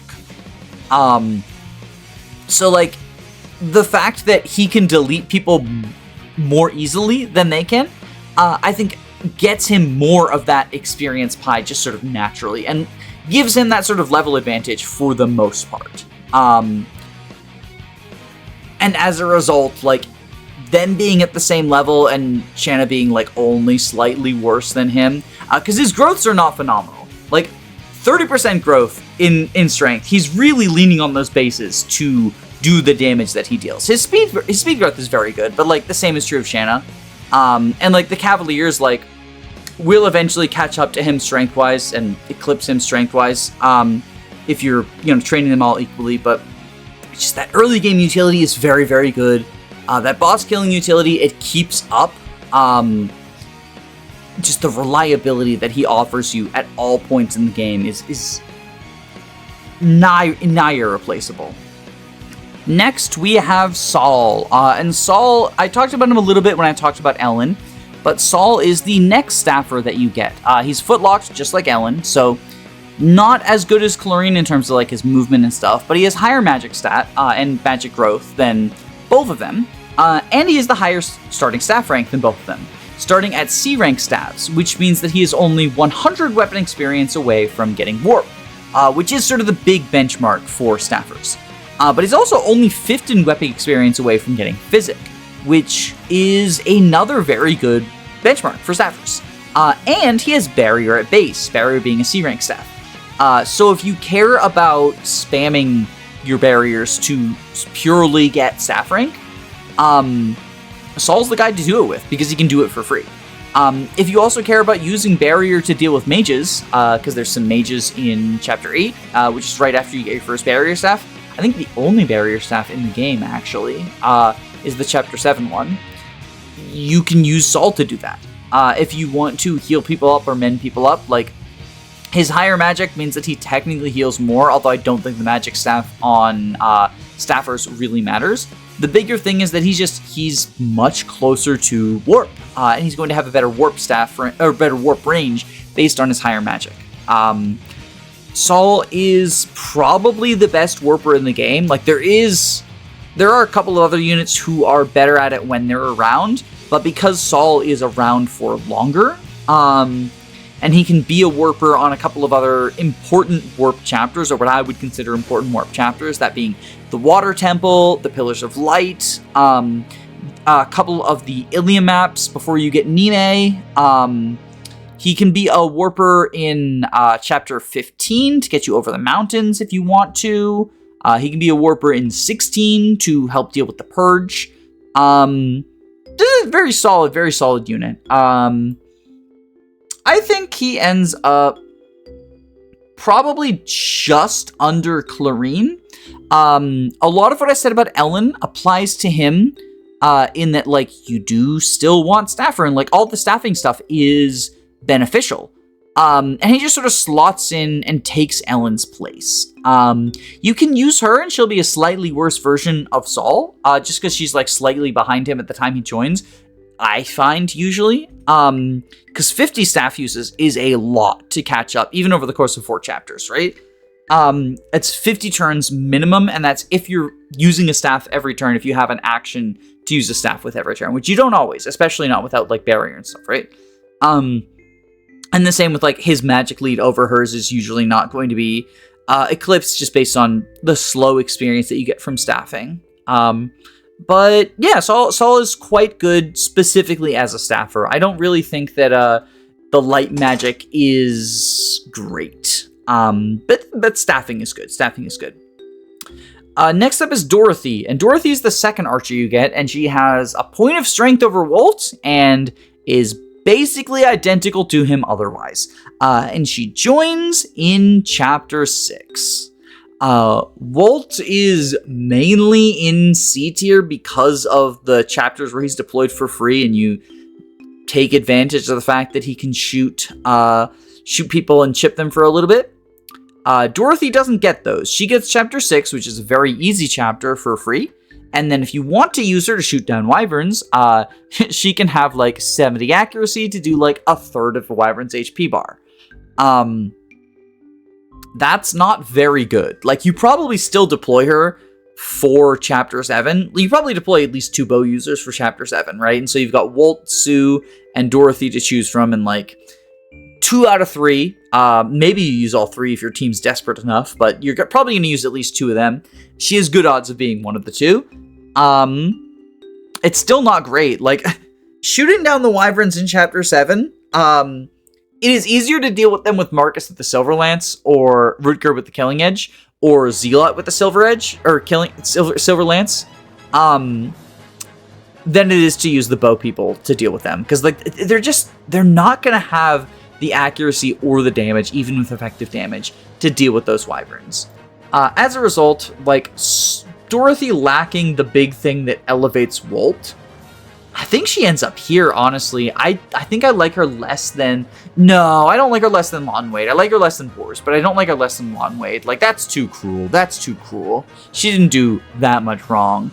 But yeah, it's not very good. I don't like it. The other potential bow user for that chapter is Sue. Now, Sue is a unit who I think she's okay. Full disclosure in terms of bias, I absolutely fucking love Sue. Like, I use her in almost every playthrough. And as a result, like, it is possible that my enjoyment of her as a character in a unit is going to influence her ranking here. Either positively, because I like her, or negatively in terms of overcorrecting. So I do want to put that out there. That being said, I do think that my evaluation of Sue is, it's pretty on point, right? It's pretty on point. So she joins near the end of chapter 6. Because you have to unlock her from her jail cell, and her jail cell is in the top left corner. You can rush to unlock that with Roy and then talk to her with Roy and use her for the second half of the map, theoretically.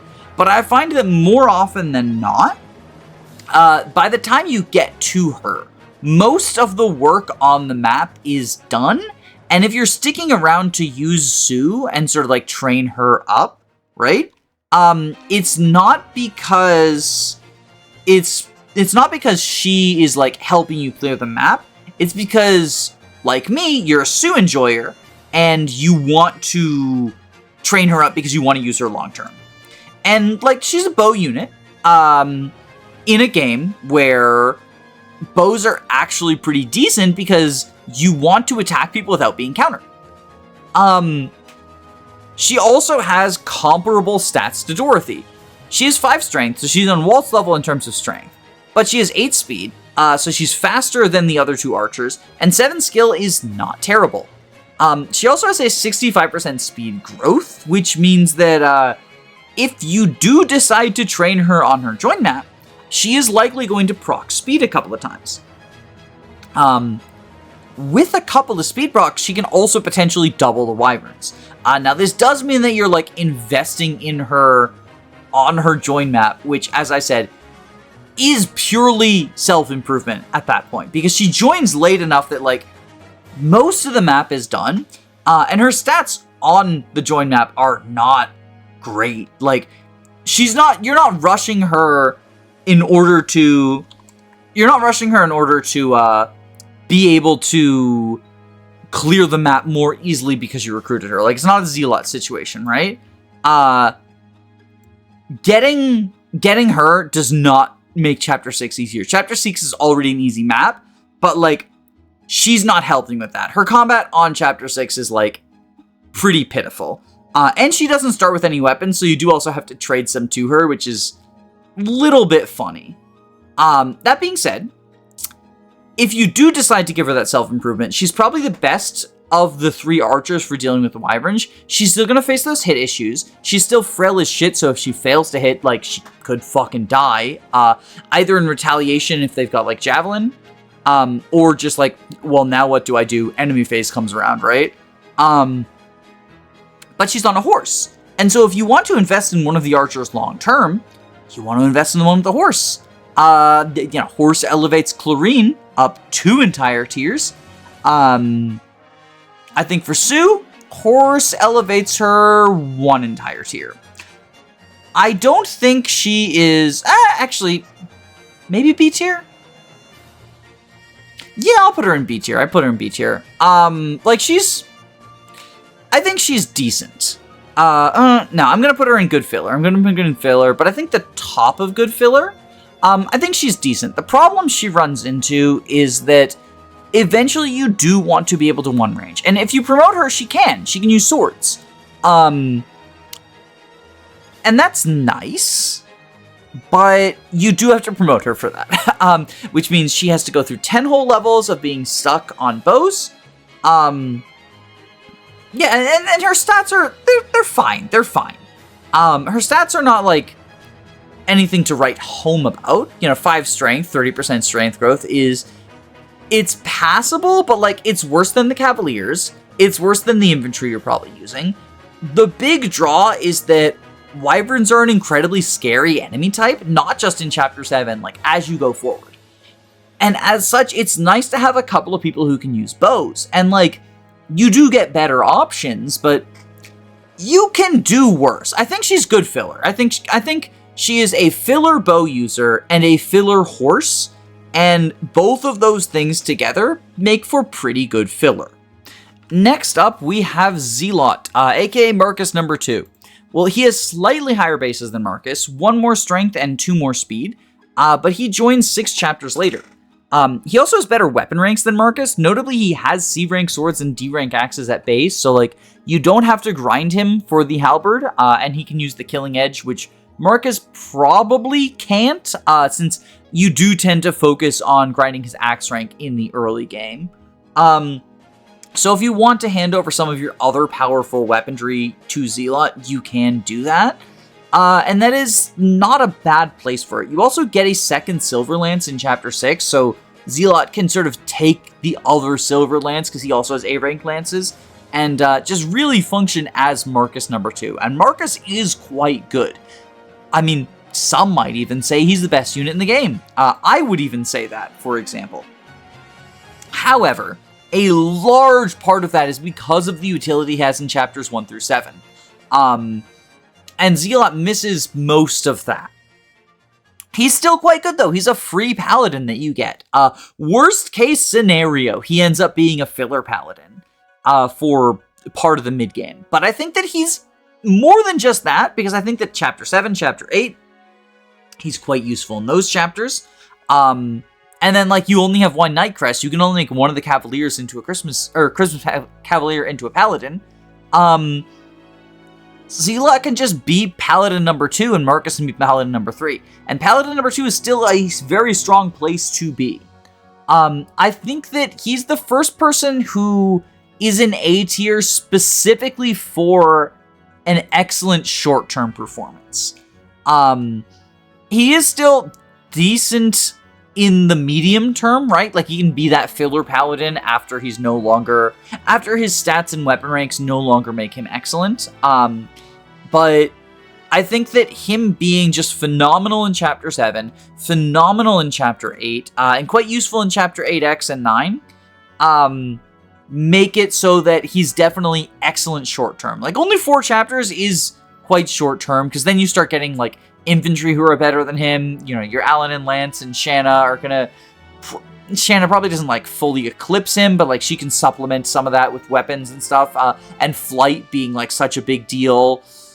Yeah, I think that Zealot is pretty strongly in A tier. He does come with 2 Cavaliers, and, well, let's start with Trek. Trek joins in chapter 7, so he joins later than your other Cavaliers, and his stats are... Okay, so Zealot was kind of like a slightly better Marcus. Trek is... He's closer to a slightly worse Alan and Lance. The difference, of course, being, like, Marcus is probably pretty close to his base stats when Zealot shows up, but when Trek shows up, Alan and Lance are probably nowhere near their base stats. Trek has, like, 1 point of strength over Alan, and, like, 1 point of speed over Lance. Yeah, it looks like he has 1 point of speed over Lance as well.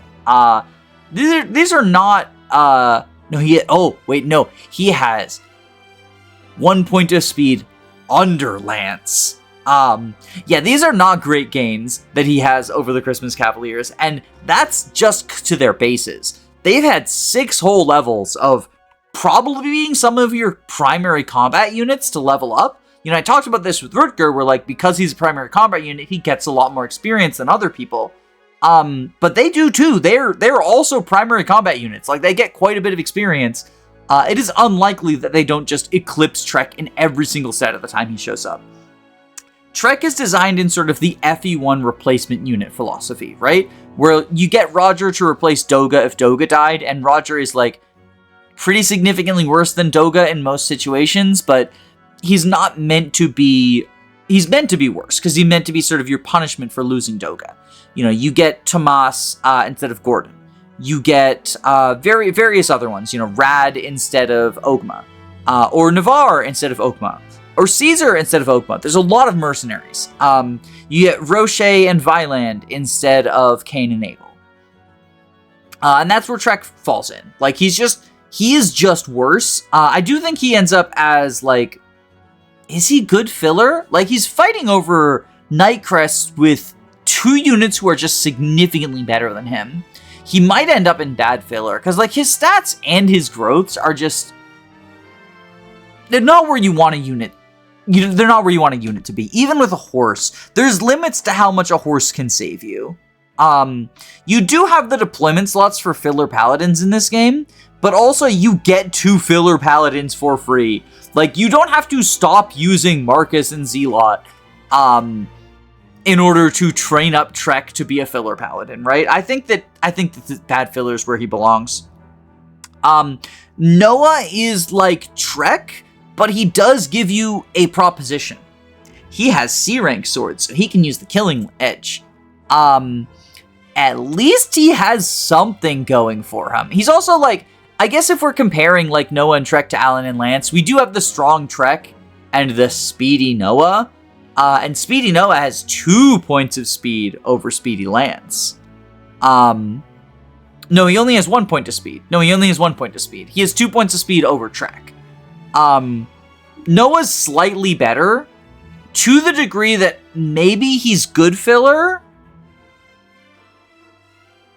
He's definitely worse than Wolt if he is good filler. I think that it feels bad to say that there's like a tier difference between these two kind of mediocre Cavaliers. Are you ever deploying Noah after he recruits Fear? Because I don't think you are. Like, you get plentiful deployment slots, but you also get plentiful good units. Like, you've got Marcus, you've got Shanna, you've got Rutger, you've got Zealot, you've got the Christmas Cavaliers. Like, if you want a filler unit who's on a horse, you use whichever Christmas Cavalier you didn't promote yet, right? I think he ends up being bad filler. He's definitely strictly better than his counterpart, because he does have that sword rank to sort of be like, I've got an edge. Like, maybe you didn't train your Cavalier's sword ranks because maybe you're using the javelins on them. Like, yes, 1-2 range is not great, but, like, it is an option that they have. And if you're enemy phasing, like, maybe you need to use 1-2 range because of the scary nomads or something, right? To be able to enemy phase them or whatever. Or to attack someone without a counter. C-rank swords isn't enough to drag him out of bad filler hell, though. Are they worse than boars? Like, do I want to do this? I feel like putting the Chapter 1 Armor Knight above the filler Cavaliers is a step too far. They're salvageable, right? But on the average playthrough, why bother? You get 1 night rest. Yeah, I think above them, though. I think above them. Even though these scrunklies over here all get, well, aside from Dorothy, all get, like, some free utility that they do. I think that is the legitimate free stuff that they do in basically every playthrough, because you don't have any other option, better than the hypothetical stuff done by the Cavaliers. I guess they are also free in Chapter 7, which is nice. It feels really bad putting a Cavalier below an Armor Knight. I think they do more work for you in Chapter 7 than Dorothy does, because they can help rescue drop Roy around, especially if you did, like, a rescue drop Roy to recruit Zealot. You might need to rescue, like, have Trek rescue Roy backwards to safety or something. I think the very top of that filler is where I want them. They're incredibly usable, right? But usable doesn't really cut it, especially when you consider, like, in addition to the Christmas Cavaliers having just higher stats than them when they join, their levels will be close to the same, so you can't even be like, oh, well, I'll just, like, hyper train them or whatever, right? Like, Trek starts at level 4, Noah starts at level 7. The Christmas Cavaliers are probably going to be, like, close to promotion at that point. So, like, yes, the Christmas Cavaliers are a higher level, and so they'll be growing, like, slightly slower, but not to the degree that, like, their stats are not so much better that it makes up for the fact that Alan and Lance start at level 1, right? Yeah, these guys are stinky. These guys are stinky. Speaking of stinky, it's stinky to leave your wife, which is what Astolfo does, but he's also just the best thief in the game. He joins you in Chapter 8, and he's a free deploy in Chapter 8. And because his combat is so much better than the other two thieves, Chad and Cath, there's kind of no reason to use any of the other thieves after he joins. And as a result, I don't really give the other thieves, quote-unquote, credit for any of the other treasures, other than in a map where you might want to deploy more than one thief. And if you do, it's really just Chapter 16. I think that's the biggest one where there's an argument for deploying more than one thief. Yeah, Astolfo is, again, like with Chad, it's thief out of 10. He gets to my mind, near exclusive credit for any of the treasures after he joins. That being a bunch of promotion items. That being the Delphi shield, which you need a thief to steal. That being a bunch of money, honestly. There's another silver axe. There's another killer axe. There's quite a lot that you need to steal if you want it, either from a chest or from a unit. I think as a result, I'm going to put him at the top of good filler. Because not only is it that, like, you know, he's got the best combat stats, the best bulk is the biggest thing for the thieves, but his combat stats and class type, being, you know, a sword class, are actually ideal for the Western Isles. I think he can do some decent combat in Chapter 9. There's a lot of axe enemies in Chapter 9. If you go A route, Chapter 10 has a decent number of axe enemies after you get through the initial wave of sword enemies. And he matches up very well against them. He doubles a lot of enemies on the Western Isles, and can deal a decent amount of damage. There's axe enemies that you care about in Chapter 11 as well, like the brigands that show up, right? I think as a result, he's like a decent filler unit for an arc, and then you deploy him for thief utility in basically whatever maps you need at least one thief for. And like while he's there, he can occasionally do like some chip and stuff, right?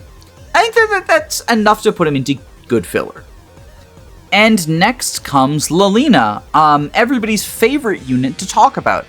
I think Lilina is simultaneously very overrated and very underrated by different segments of the community. So she joins in Chapter 8, but like functionally near the end of Chapter 8, because much like Sue, she's in a jail cell and you need to go all the way through the map to get her. She has stats that are honestly very comparable to Lugh in Chapter 3, but instead she joins 5 chapters later. And after the point in the game where Lugh's high accuracy with anima is at a premium. You know, now you have multiple high skill paladins, now you have a thief who can hit pretty accurately, now you promoting either Rutger or Deick to bolster them. You're going to promote to get another paladin. Shanna has probably gone through a significant amount of her training arc. So you have a lot of other ways to do accurate damage. And considering how many bosses in the Binding Blade have really high resistance, she doesn't even really have like the hitting on res to kill bosses niche, right? What she does have is an absolutely fucking massive 75% magic growth, and a nearly instant Roy support. And these combined can let her output a lot of damage. Oftentimes, like, her speed is not great, 4 base speed, 35% speed growth. But oftentimes the enemies that you care about hitting with magic are slow enough that, like, she'll double them anyway. Like, she doubles Armor Knights and deals a fuck ton of damage. She doubles Generals and deals a fuck ton of damage. She'll double, like, medium speed, or she won't double, like, medium speed enemies, whereas Lugh would.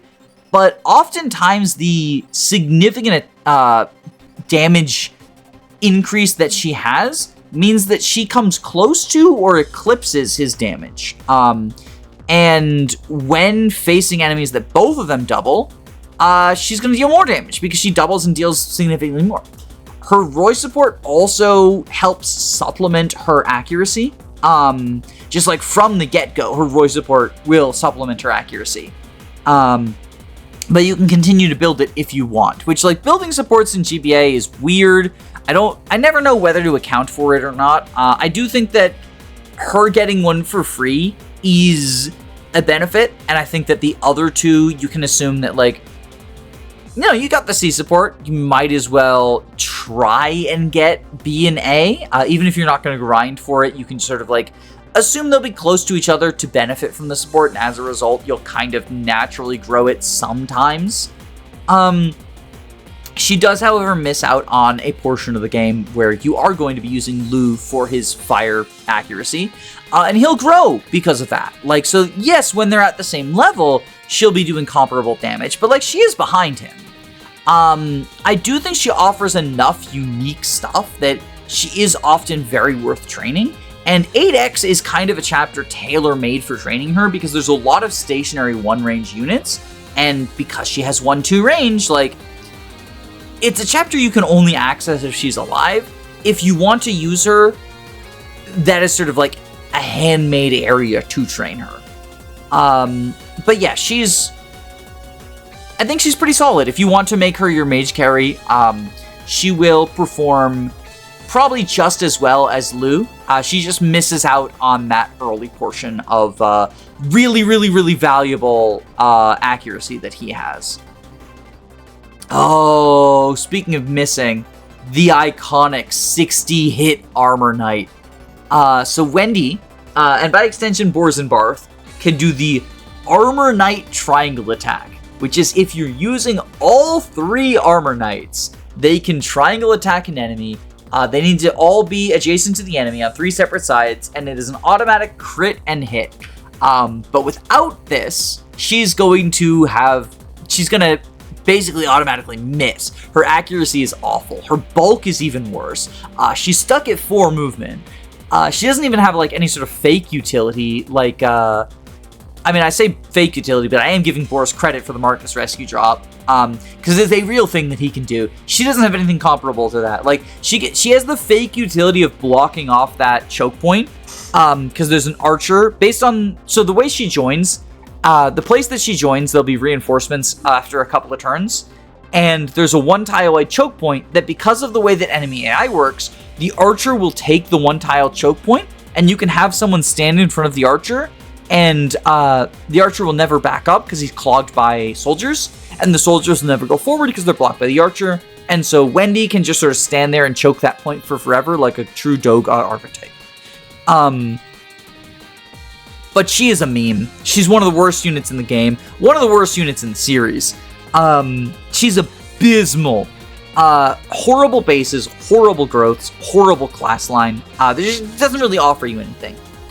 Barth is also in a horrible class line, but he doesn't have horrible bases. He's level 9, so he's 1 level from promotion, and he is incredibly min-maxed.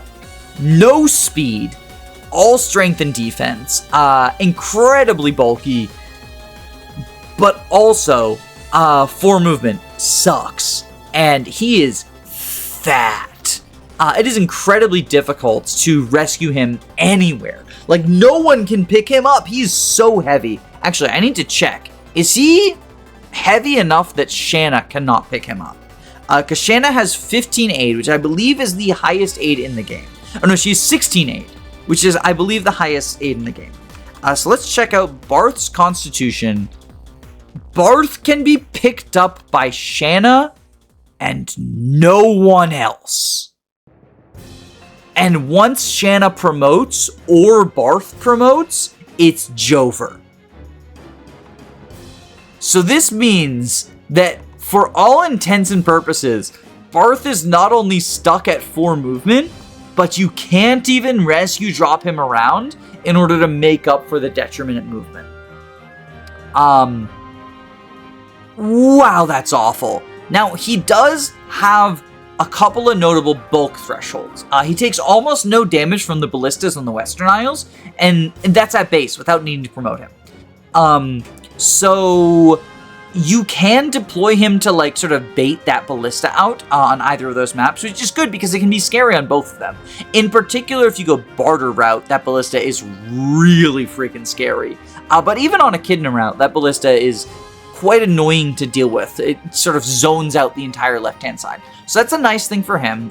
He can in fact take on a single mercenary in the ballista relatively safely if you give him a vulnerary. He's basically unkillable, unless he gets incredibly lucky, or unlucky rather. But that's really it. That's really it for his bulk thresholds. And his comm threshold is really bad. No one can rescue him. I think he ends up. He's definitely worse than Merlinus. Is he worse enough to end up in memes? I don't think so. I think having a legitimate use case saves him just barely. We will revisit this as the tier list gets more flushed out, however.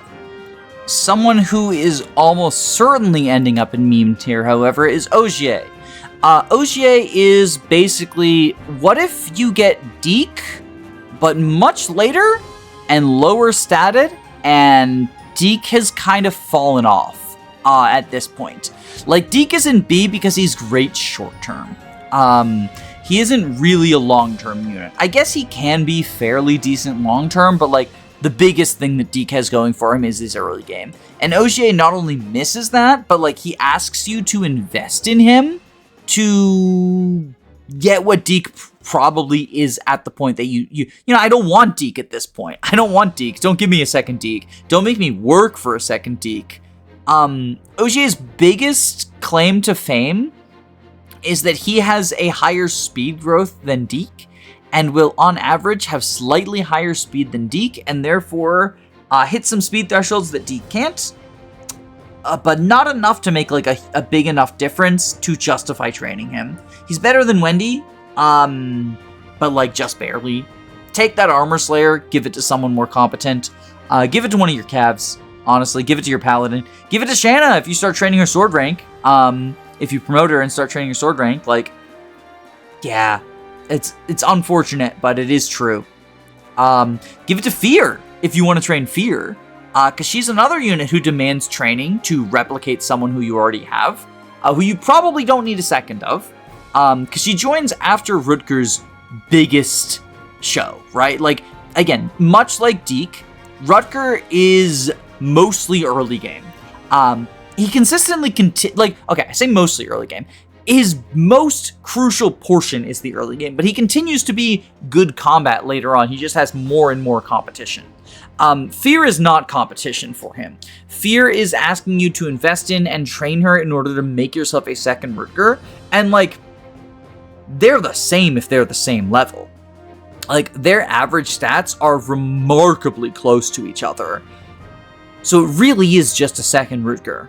But do you want a second Rutger? I mean, you can do worse, but you can also do a lot better, and you can do better with less effort than it takes to train Fear. I think if you do bother to train her, she does end up as just another Rutger after Rutger's best moments. I think that she ends up probably here-ish. Just good filler. If you bother training her, then she can just be another strong infantry member of your army. But I don't know that she is necessarily worth the training arc. In fact, actually, I think she's worse than Wolt. I'm pretty high on Wolt, though. Having her above the Cavaliers actually feels wrong as well. Oh, am I gonna be the ultimate Fear hater and put her in bad filler? Cause like, she's also fighting over a fairly competitive item, the second Hero Crest. And like, Gonzalez potentially wants that. Yeah, no, I don't think that the second Hero Crest is as unlikely to go to her as the first Night Crest is to go to one of them. So yeah, I think the tier difference is probably justified there. Because like, she is someone who you can promote and drag along, right? You do have to invest in her though, and I do think that leaves her near the bottom of C tier. Rutger's not bad at this point by any means. But he's not the uber god that he was when you first got him. Shin definitely is the uber god, though, that you get at the same time as Fear. Oh god, Shin is so good. Like, Shin is one of the best units in the game. Easily goes in best of the best.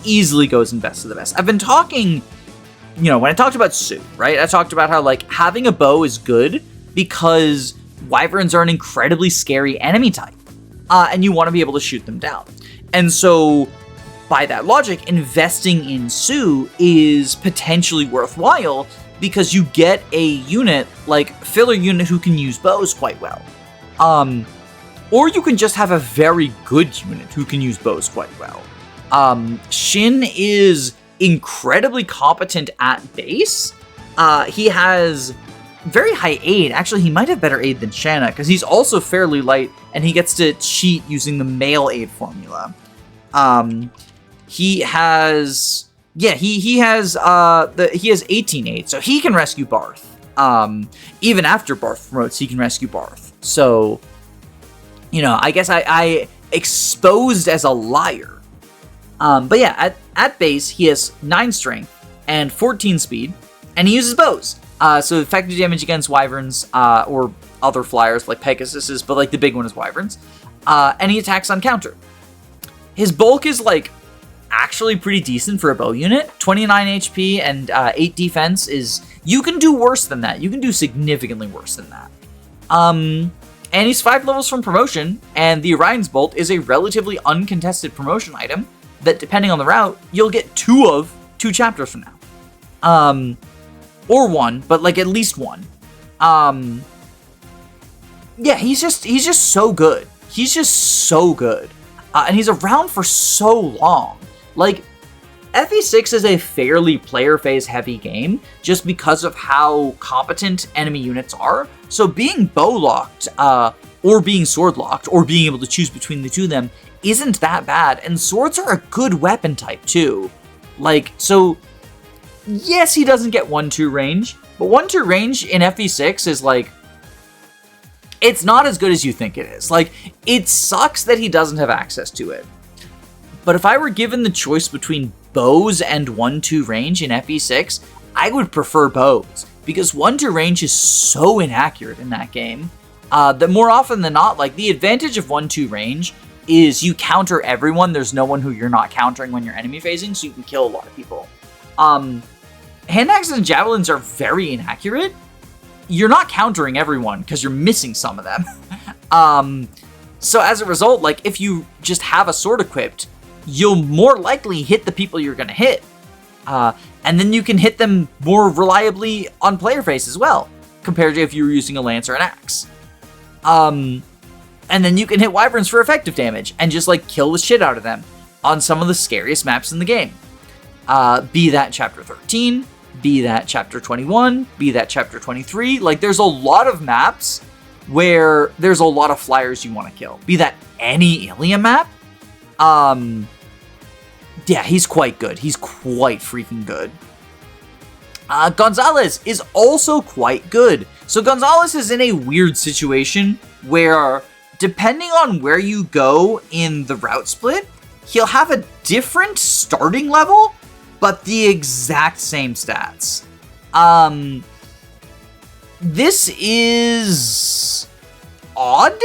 I feel like it must have been a programming error. Because, like, normally, if a unit shows up at 2 different levels, depending on the route split and stuff, they'll have different starting stats. They'll be, like, auto-leveled to a certain extent. But instead, Gonzalez is just, yep, I'm here, these are my stats, and, I'll be at level 10, or I'll be at or I think he's at, like, level 11, or level 5. At base, he has 16 attack, and 11 speed, and 43 HP and 7 defense. So he is good offensively, and he is good defensively. What he's not good at is accuracy. He's stuck using axes, which are a very shaky hit rate weapon type. And he has 7 skill with a 15% skill growth rate. So he is not hitting the broadside of the barn. If you go the Echidna route, he starts at level 5, so he is at least 5 levels from promotion. But if you go Bartre route, you can instant promote him and help boost his accuracy a little bit by getting him an extra 5 skill and an extra 2 points of speed, which can push him over a couple of doubling thresholds, and then make, like, those shaky hit rates be more in his favor, right? Gonzalez also gets the crit bonus. Now, I didn't really talk about this with Rutger and Fear, because I think that a lot of what they have going for them is better than just the 30% crit bonus. But I should have talked about it with them because it is definitely a benefit to their kit. Swordmasters and berserkers, but not snipers because of bow sexism, have an extra 30% chance to critical hit, just flat out. This means that promoting Rutger or promoting Fear gets that crit bonus and lets you, with the killing edge, get to like 60%, and then you're more likely to crit than not. With some supports and the Wu Dao, you can potentially stack to 100%. Gonzalez, there's no Wu Dao, but there is the Killer Axe. And there is also the fact that if he's doubling and he just needs a single crit to kill because his strength is out of this fucking world, the crit bonus supplements his accuracy to an extent. In that he can either hit twice or he can hit once and crit. This, in combination with the skill boost that he gets from promoting, means that the Hero Crest really makes a big difference in terms of his offensive stats. It does also boost his strength a little bit and his speed and yada yada yada, but like the big thing is boosting his accuracy because he doesn't have problems hitting kill thresholds. He has problems hitting. Thankfully, he's bulky enough that, like, if he misses and has to take a couple of extra attacks, like, he has 7 defense isn't great, but 43 is a very good HP threshold. And, like, yeah, I think he's fairly bulky. He can also walk on peaks to boost his avoid, if you care about that. This makes him, notably in chapters 21 and 13 and 15, very good at fighting flyers. There's a lot of wyverns that fly around areas where there's peaks, and they will not get the peak bonuses, and he will. So he'll have weapon triangle over them because they're lance users. He'll be on a massive avoid boosting tile, and he'll just smash the shit out of them. I think he's pretty good, honestly. I think he's decent long term. Is he better than Lilina? Probably. Is he better than Lugh? Probably not. I think this is a good place to put him, right here, in between the mages. He can sort of separate them. Keep him from being too magical next to each other. Geese, on the other hand, surprisingly bad. So he's a pirate.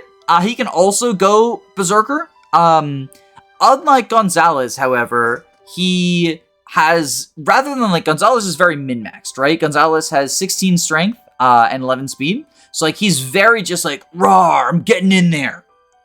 Geese is like, hey, balance is my passion. Like, I'm a Kaga fan. So he has 10 in almost everything. 10s and 9s. So he's got 10 attack, or 10 strength, 9 skill, 9 speed, and 9 luck, and 8 defense. He has much less HP at 33, and I think the 1 point of defense means that, like, he's not actually bulkier than Gonzalez. He's less bulky. But yeah, Geese is just like, he's the balanced berserker, right?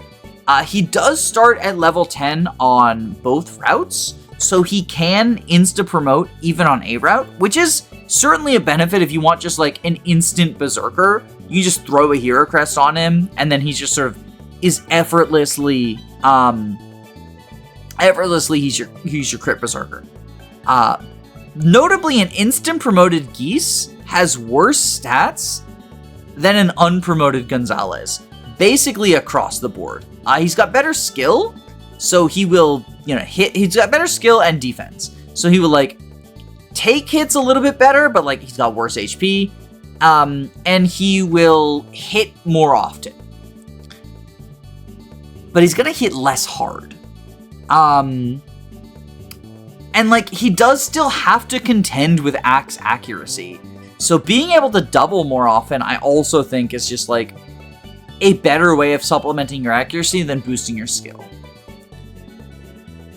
I think he ends up as a bad filler unit, probably around here-ish?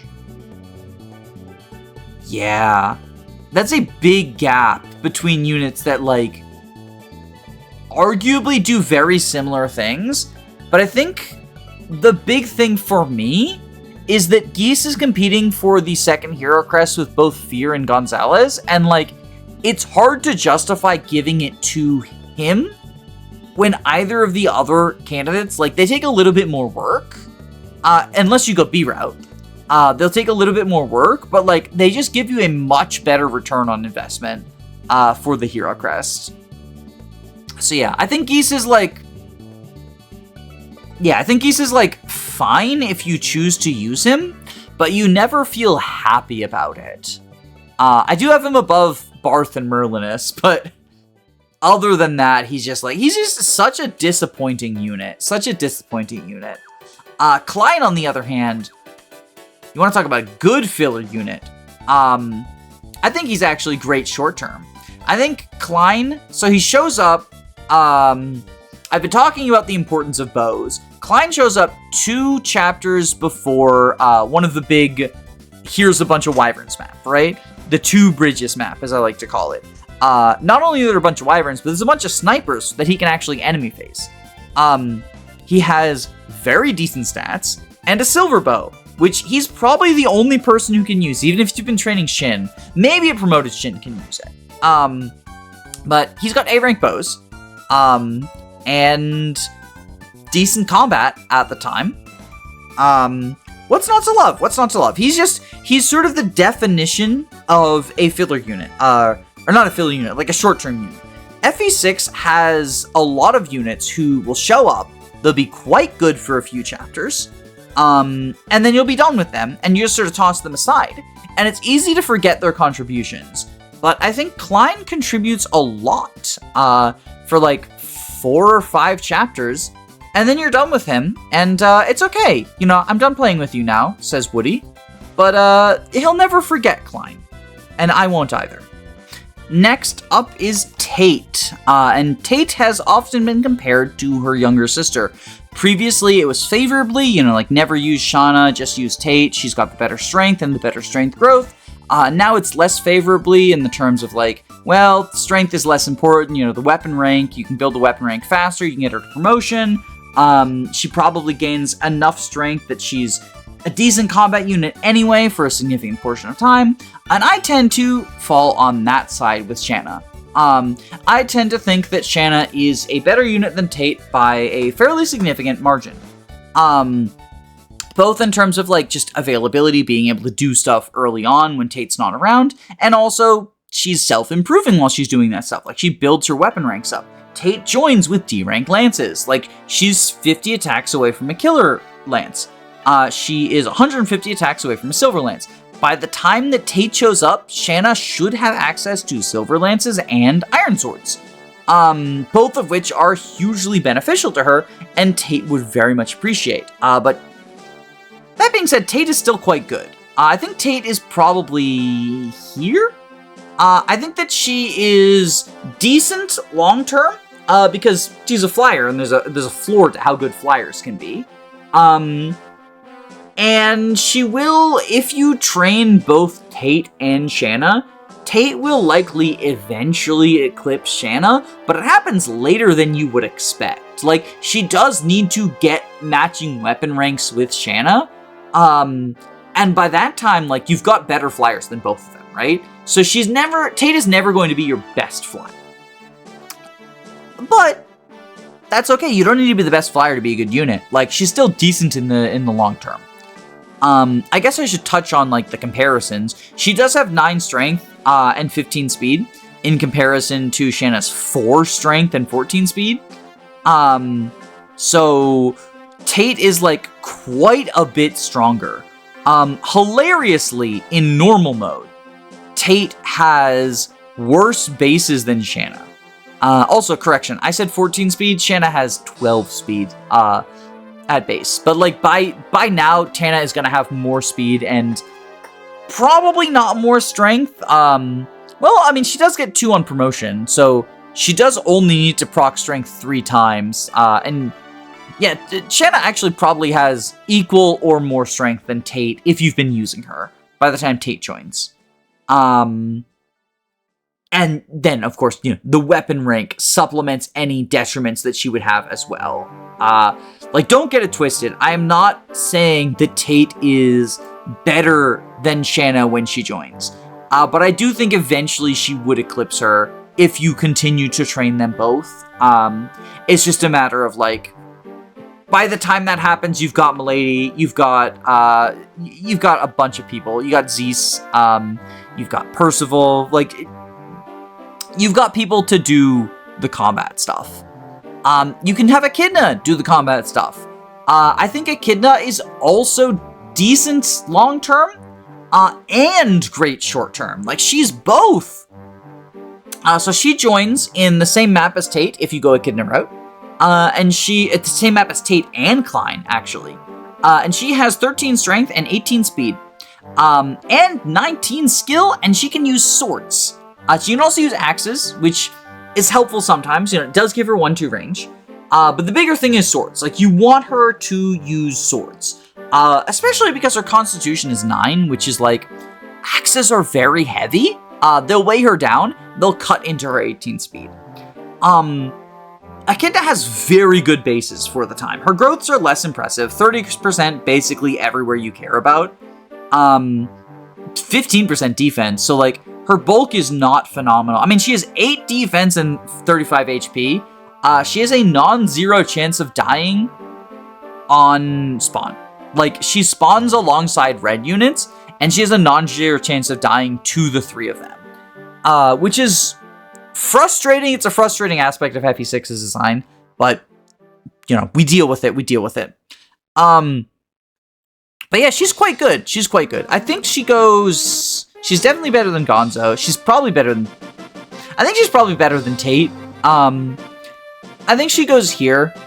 I think that she's phenomenal when you first get her. And then if you continue to use her, she'll go, you know, slowly drift down to that filler infantry role. And filler infantry is not a great place to be, but it is a decent place to be, right?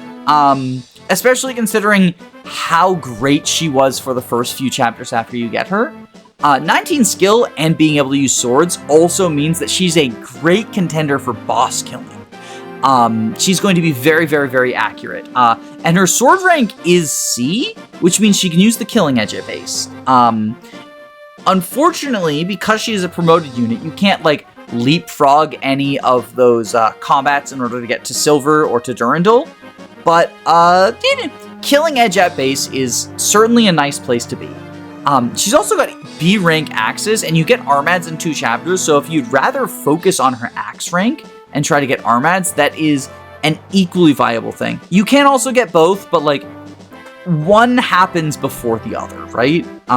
So I do think it is still, like, you're making a decision which one you want to get sooner. And now we have Elfin, and as a reminder, he's standing in for himself and Larum, and he is the dancer of the group, or they are the dancers of the game. And they join in Chapter 11, the start of Chapter 11. Functionally the 12th chapter of the game, if you go to 8X, which you probably do because you need to for the good ending. That is still incredibly early for a dancer. Normally dancers join around the halfway mark, but this is, while it is Chapter 12 of a 24 chapter game, there are a bunch of guidance that happen afterwards, Larum gets to participate in all of them as well, or Elfin gets to participate in all of them as well. I think that these dancers are some of the earliest in the series. I think Olivia, relative to the game's length, is earlier, and Azura obviously is earlier, relative to her game's length. But other than that, the Radiant Dawn dancers are weird to think about when they show up, so I kind of am discounting them. And Lin mode, discounting Lin mode, I think Nini and Nils show up later than Elfin and Larum would as well. Tethys definitely does. Rayson definitely does in Path of Radiance. So yeah, I think that this is one of the earlier dancers to show up in their ability to dance. Like Laura obviously, shows up earlier, but can't dance until later. He's definitely an S tier unit. The question is where? I think the thing is that much like when talking about thieves, it's just on a parallel level to combat units. I think that he's definitely not better than Marcus. I think this is probably a better placement for him. for now. Honestly, I could see this or this as well, just because it is so weird ranking the dancers, but he shows up really early, and he is kind of irreplaceable in a lot of ways.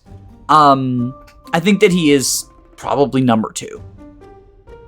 Next up is Bartre. So Bartre versus Echidna, as a reminder, I'm not counting off from them that you missed the other one just because of the nature of the route split with them, in terms of, like, most players are just incentivized to go one way or the other specifically because of the difficulty.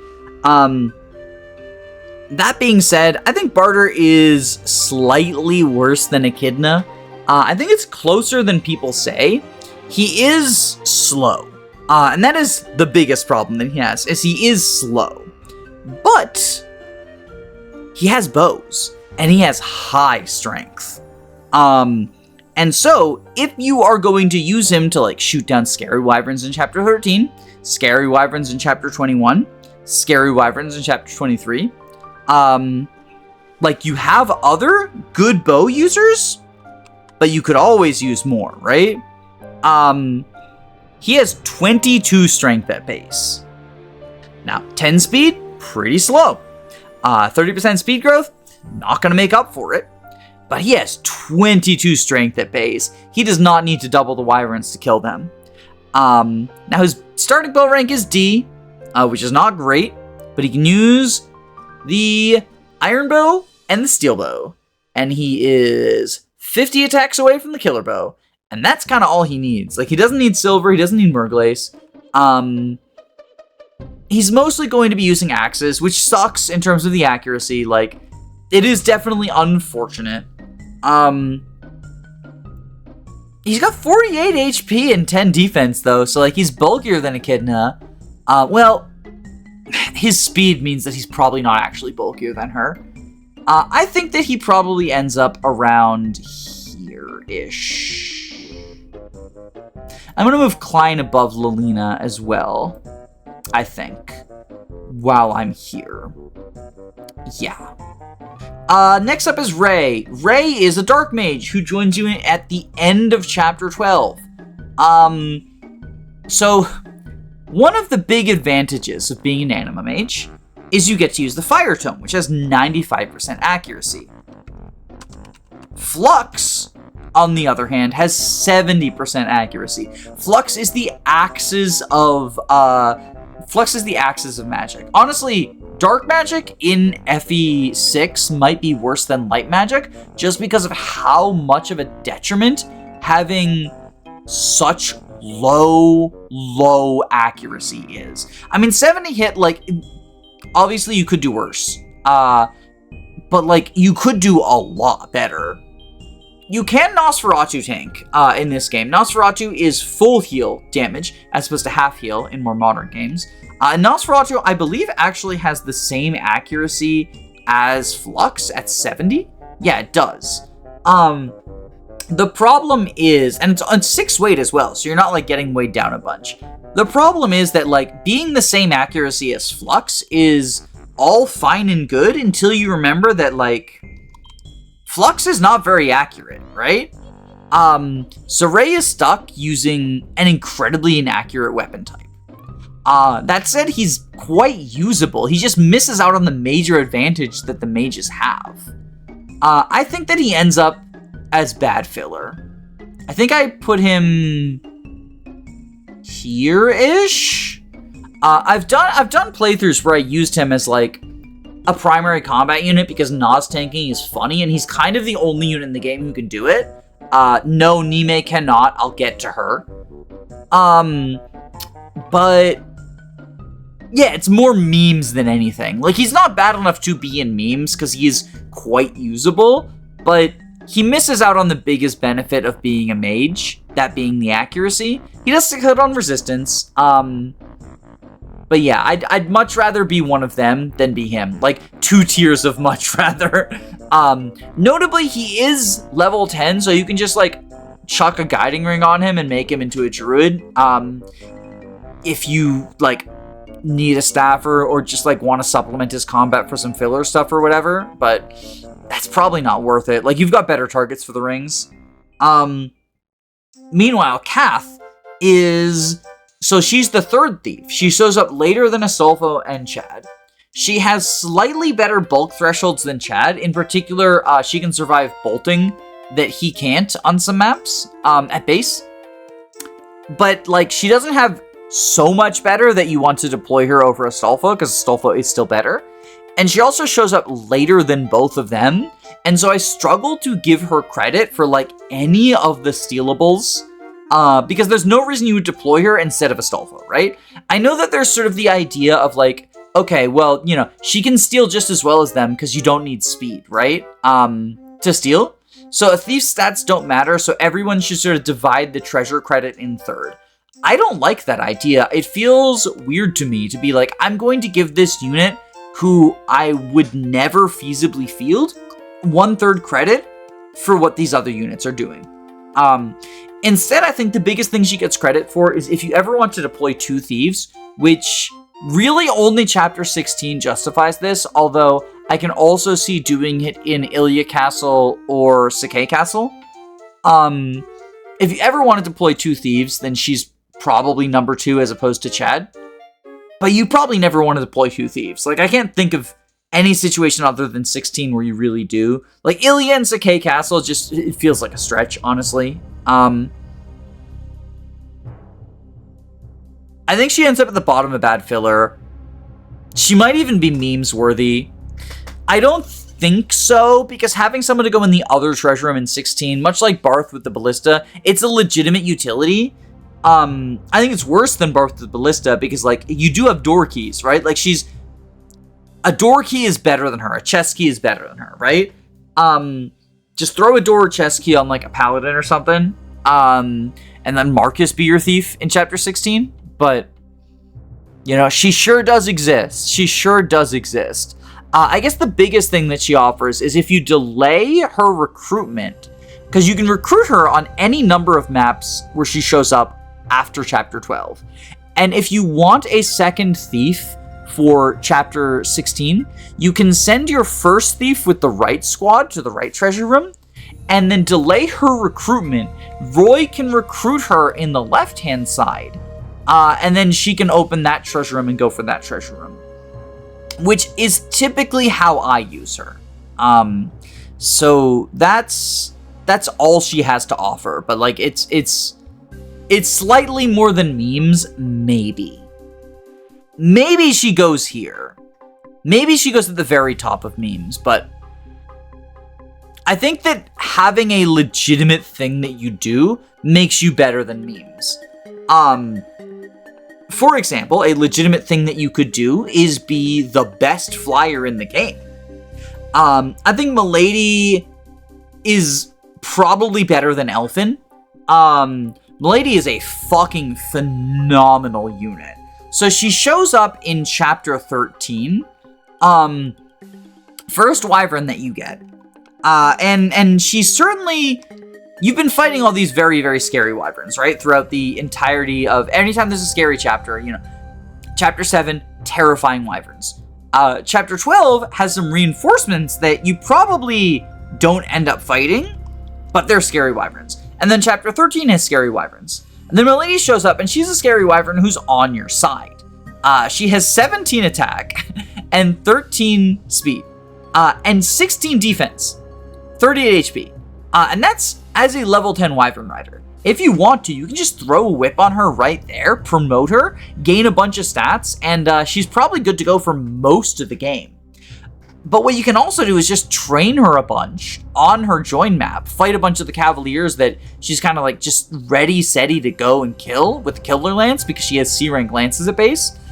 Get a bunch of levels on her because she has 50% strength growth, 45% speed growth, and her defense growth is only 20%, but like, really just training her offenses is going to do a good job.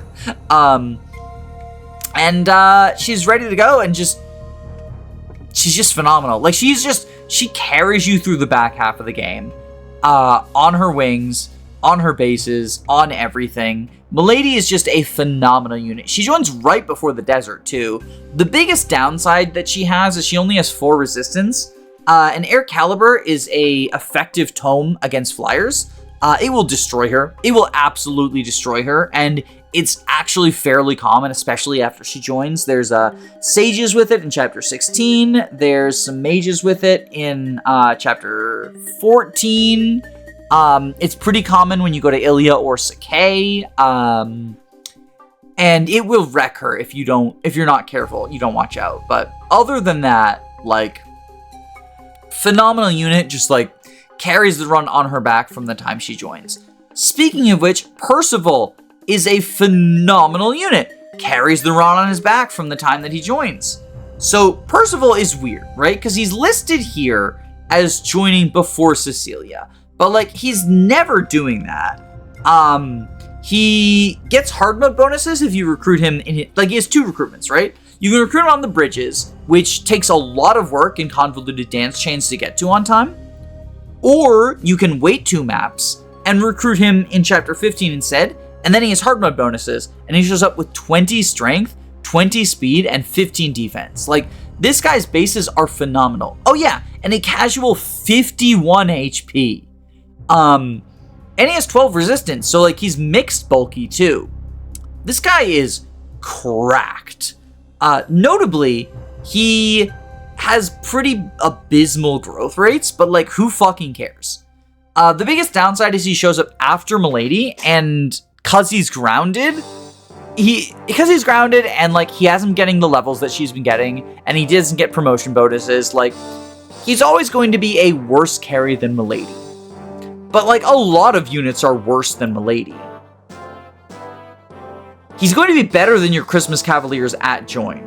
But I think that everything they do before he shows up puts them above him. You probably end up benching whoever you didn't give the Night Crest to. It's funny, he hands you a Night Crest, but you no longer need a new Paladin. He gives you a Night Crest, like, he's the one who hands you the Night Crest at the end of chapter 15, if you keep his soldiers alive, but you no longer need it. It's very funny. Next up, we have Cecelia, and Cecelia is a very depressing unit to talk about. So she's a Valkyrie, which is a very, very good class. And she has A rank anima, which is nice because you're 1 chapter away from getting the S rank tome. And while, you train Lugh and Lilina, they probably hit S by now. It's nice to have S on a mounted unit, and Clarine is never hitting S. Like, she's just not doing it. She's not a combat unit. Unfortunately, Cecelia is kind of also not a combat unit. And her tome rank and class are basically the only good things about her. Her base stats are incredibly shaky. 11 magic and 10 speed it's good enough to do filler work, but like just barely. And 7 defense, 30 HP is just like not a good bulk threshold at all whatsoever. So that's sad. And training her doesn't really fix that because she has a 35% magic growth and a 25% speed growth. That said, I have Clarine pretty high despite her not being a combat unit, just on the strengths of Valkyrie. Unfortunately, Cecelia joins late enough that her C staff rank is just like, it's not where you want to be. She can use Restore, which is unironically useful in her join map, just because there are quite a few status staffs in the desert. And her being able to cure sleep and silence is nice, although she's often just a lightning rod for the sleep and silence because of the way deployment order works. But she doesn't have Physic, and like, C rank at this point in the game, she's 50 staff uses away from using Physic. Those 50 staff uses are going to feel long. Even once you get Physic, like, her range isn't great, but at least like, she can be a Physic bot at that point. But like, Clarine has Physic by now. Saul has Physic by now. It's just really sad. Her stats are not great. Her rank is not great. Like, yes, she can get the S rank anima tome, but you'd really rather, like, I would trade so many anima ranks for just 1 rank in staffing, because she wants to be a utility unit, right? She wants to do rescue dropping and staffing stuff, which is what Valkyrie is best at. But she just doesn't have the ranks for it, and she doesn't have the stats to supplement, to be a combat unit instead. That said, she's still good filler. Like, Probably better than, not better than Roy, probably better than Chad. She's still good filler. Like, at the end of the day, Valkyrie is still a very good class. It's sad, and it feels bad during the entire time you're building up her staff rank to get to Physic. But once you get Physic, like, she's never going to be your Warper because her magic's just not there, and you get a better Warper very soon afterwards. But that's okay, because, like, you'll get Physic. You'll get Physic eventually. It's a long and arduous, like, 3 or 4 maps to get her to Physic, but, like, once she gets Physic, then she can kind of just be a filler utility unit, and that's fine. However, as underwhelming as Cecelia feels to use, there's another unit who joins alongside her who's, like, even worse, and that's Sophia. So the biggest thing Sophia has going for her is, well, I guess there's 2 things. You can debate over one of them. The Guiding Ring. Does Sophia get credit for the Guiding Ring? That is the question for the ages. Because on the one hand, thieves get credit for the items that they get you, right? Cath would not be here if she didn't have, like, the potential Chapter 16 stuff. Arguably, she should actually be here. I'm actually gonna put her there. I'm gonna put her there. Very top of memes. She's been on the edge. So Cath, and Chad and Astolfo, they get credit for the items that they get you, right? Sophia should get credit for getting the Guiding Ring then, right? She's the only one who can get it. Well, on the other hand, Sophia doesn't really have to do anything because she's not taking up deployment slots. She's force deployed there, right? She doesn't ever have to see a round of combat. And she doesn't even really have to, like, run around and go to a chest because she, rather than taking an action, just walks with the rest of your army, and the Guiding Ring is handed to her for approaching the end of the map. And you probably want her to approach the end of the map because there are reinforcements from behind who will kill her if you don't do that. I go back and forth as to whether or not it is valid to give her credit for the Guiding Ring. If you don't give her credit for the Guiding Ring, this is where she ends up. Because all she has is, like, you train her a fuck ton, give her Apocalypse and Warp, and she has the best Warp range in the game, but, like, you're training her Dark rank to S and her Staff rank to A, and you're promoting her? No thank you. She's Flux. She's got the Flux issues, but with much lower stats. If you give her credit for the Guiding Ring, she's here. Arguably even here. I think I'm gonna give her credit for the Guiding Ring because people will get mad if I don't. People will get mad if I do. People get mad no matter what. I tend not to give her credit for the Guiding Ring, but for the purposes of, like, trying to be as fair as possible, I'm gonna say that she gets credit for it. Fuck it, why not? If we're giving the thieves credit, we're giving Sophia credit. I'll do that. Igrine. So Igrine she's basically, much like the Cavaliers right here, right? Are sort of the replacement, the FE1 replacement theory for Christmas Cavaliers. Igrine kind of feels like the FE1 replacement theory for Klien, who is a short-term unit anyway. She has B rank bows, whereas he starts with A, couple chapters earlier. She has slightly higher bases than him, but, like, not by a noticeable degree, and he's probably eclipsed her in stats based on the fact that you've been using him for a few chapters because he's pretty great short-term. And then he has the ability to lead on her, right? So she's just strictly worse than him in almost every way. Like, she does technically have better stats than him. And the Brave Bow is B rank, which is better than the Silver Bow, which is nice. But, like, he has better stats when she joins, much like with the Cavaliers, the Cavalier moment. I think she's gonna end up... You can still use her as good filler, and it feels fine. It's like, I'm sad that I'm not using Klien, but she is still very, very usable. And there's scary wyverns. Like, in her join map, there's scary wyverns for her to shoot down. What have I been saying for all of these units about scary wyverns? It's good to have bows. It feels bad when Klien exists, but, like, it's good to have bows. It's good to have bows. It's good to be a sniper. It sucks that snipers don't get the crit bonus. It's very tragic. That said, Garret getting the crit bonus, it doesn't help him that much. He's like the fillerest of all filler units. I do think he ends up in good filler, but like just barely. So he is a berserker if you don't feel like investing in Gonzalez or Geese. But you still want a berserker. He's fine. He's the most fine unit of all time. Yeah, he's the most fine unit of all time, and I don't really have much else to say about that. Like, you're gonna be a little bit disappointed to be using him, which, to be fair, is what I said would happen with good filler.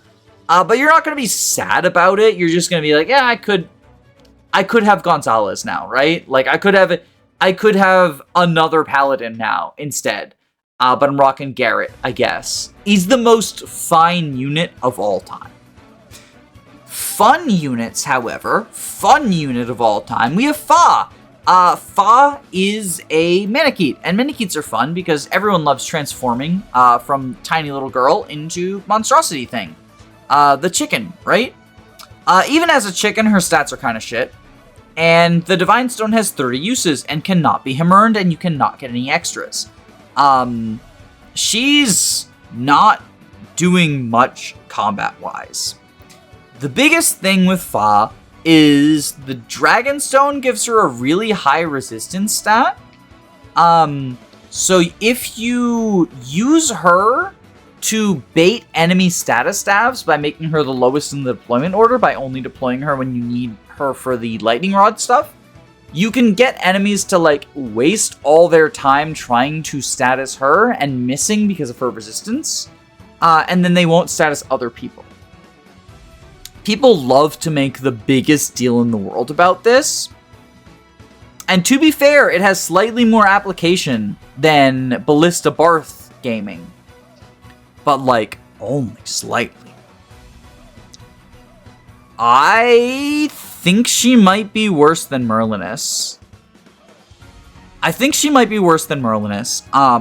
Because you can't ever fucking use her for combat either. Like, she's 30 uses of the Chicken Stone. It's really sad. It's really sad. Like, at least if you are using Barth for the ballista thing, and then you're like, hey, you know, I like this guy, I want to drag him along to endgame or whatever. Like, sure, you're out of luck because the Christmas Cavaliers don't get a Night Crest, but, like, he can see more than 30 rounds of combat. She can't. If she ever doubles, then she can't see more than, like, oh my god. I get the status staff thing, but, like, also, just use Restore. It's buyable. Cecelia can use Restore. Like, it's not as big a deal as people say. Then comes Hugh, Mr. Moneybags. So if you pay full price for Hugh, he ends up as a pretty decent filler mage that isn't even a sage. He feels like he should be a sage, right? He's joins chapter fucking 16 alongside Zeus, and he's just a mage. And Zeus just being a wyvern knight, like, it just feels weird at this point in the game for both of them to be unpromoted. You have to spend 10k gold to get him halfway decent stats that you then also have to spend money on a guiding ring for, or give him a guiding ring that you didn't give to one of your other mages, right? And he becomes, like, the most whatever filler mage of all time. I think that if he were free, I would put him in good filler. Because he costs you money, it's probably better than Fa, probably better than Merlinus, probably worse than Geese. It just feels so bad to use Hugh, because every time you use him and he's, like, just barely short of one-rounding, or, like, he's stuck on E-rank stabs if you want him to be your staffer, you're like, I paid for this. I paid 2.5 boots for this. He's so mediocre. Zeus is not, however. Zeus is not mediocre. Zeus has insane hard mode bonuses. This is what happens when you take a would-be growths unit and apply hard mode bonuses, and suddenly he's just like cracked at base. He can potentially have capped strength at base, and his speed and defense and even his skill are like quite fine. The biggest thing about him is he joins with D rank lances in chapter 16. And so you really do want to boost his lance rank, either by getting him 3 levels and promoting him, or having him see 50 rounds of combat, which will probably happen close to the same time with each other. But once you do that, he gets killer lances, and he's just golden. Killer lances plus iron swords means that he can solve most of the problems that he's gonna run into. Zeus is a very, very good unit who joins you late enough that it is hard to call him long-term in quotation marks, because he's like around for less than half of the game. I think he's around for like slightly less than half of the game. Maybe he's long-term then. Maybe he's long-term. I think Zeus is probably here. Yeah, I think he's either decent long-term, because you do have to invest in him, or great short-term, because, like, when you do, you get a huge power spike from promoting. And, like, end of the day, he's just another flyer, and, like, it is hard to be bad as a flyer in the Binding Blade. Unless. But instead of flyers, we have generals. Instead of bad flyers, we have bad generals. Oh god, Douglas. So Douglas has, like, actually very solid bulk at the time he joins. But 5 movement moment. But a lot of constitution moments. Yeah, Douglas is not a very good unit. The big thing that, the big selling point, right, is that in Sakai, if you go Sakai route, there's a chapter where, like, you'll get a bunch of nomads spawning over and over and over around the throne, and Douglas can, like, carry Reigh in there and shrug off all the damage and all that fun stuff, right? But he does have to drop Reigh eventually, and, like, if you do that, Roy's gonna have to take those attacks now, because nomads have 2 range. And so, like, I don't really see, are you warping in a dancer to dance Reigh? In which case, like, why not just warp Reigh in? It just becomes an issue of, like, his bulk is incredibly, not even good, it's fine. Like, he's 20 defense, right? 20 defense compared to, like, his 8 speed, so he's getting doubled by everything. 5 movement. The more I talk about it, the more I wonder, like, is Barth actually better than Douglas? Yes. Yes, he is. Yes, he is, because he joins earlier.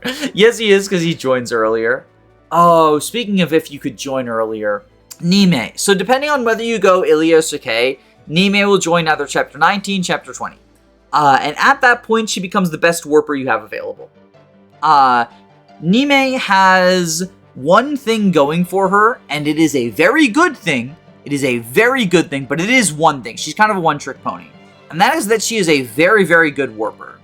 She starts with A rank in both stabs and dark magic. If you get her 50 rounds of combat, which, like, is a tall order because she's frail as shit, she gets a Apocalypse, and she'll have a +5 magic boost. She can warp immediately, and with 21 magic, she will have the highest warp range out of anyone, unless you, like, trained Sophia. Yeah, Nime, cracked warper.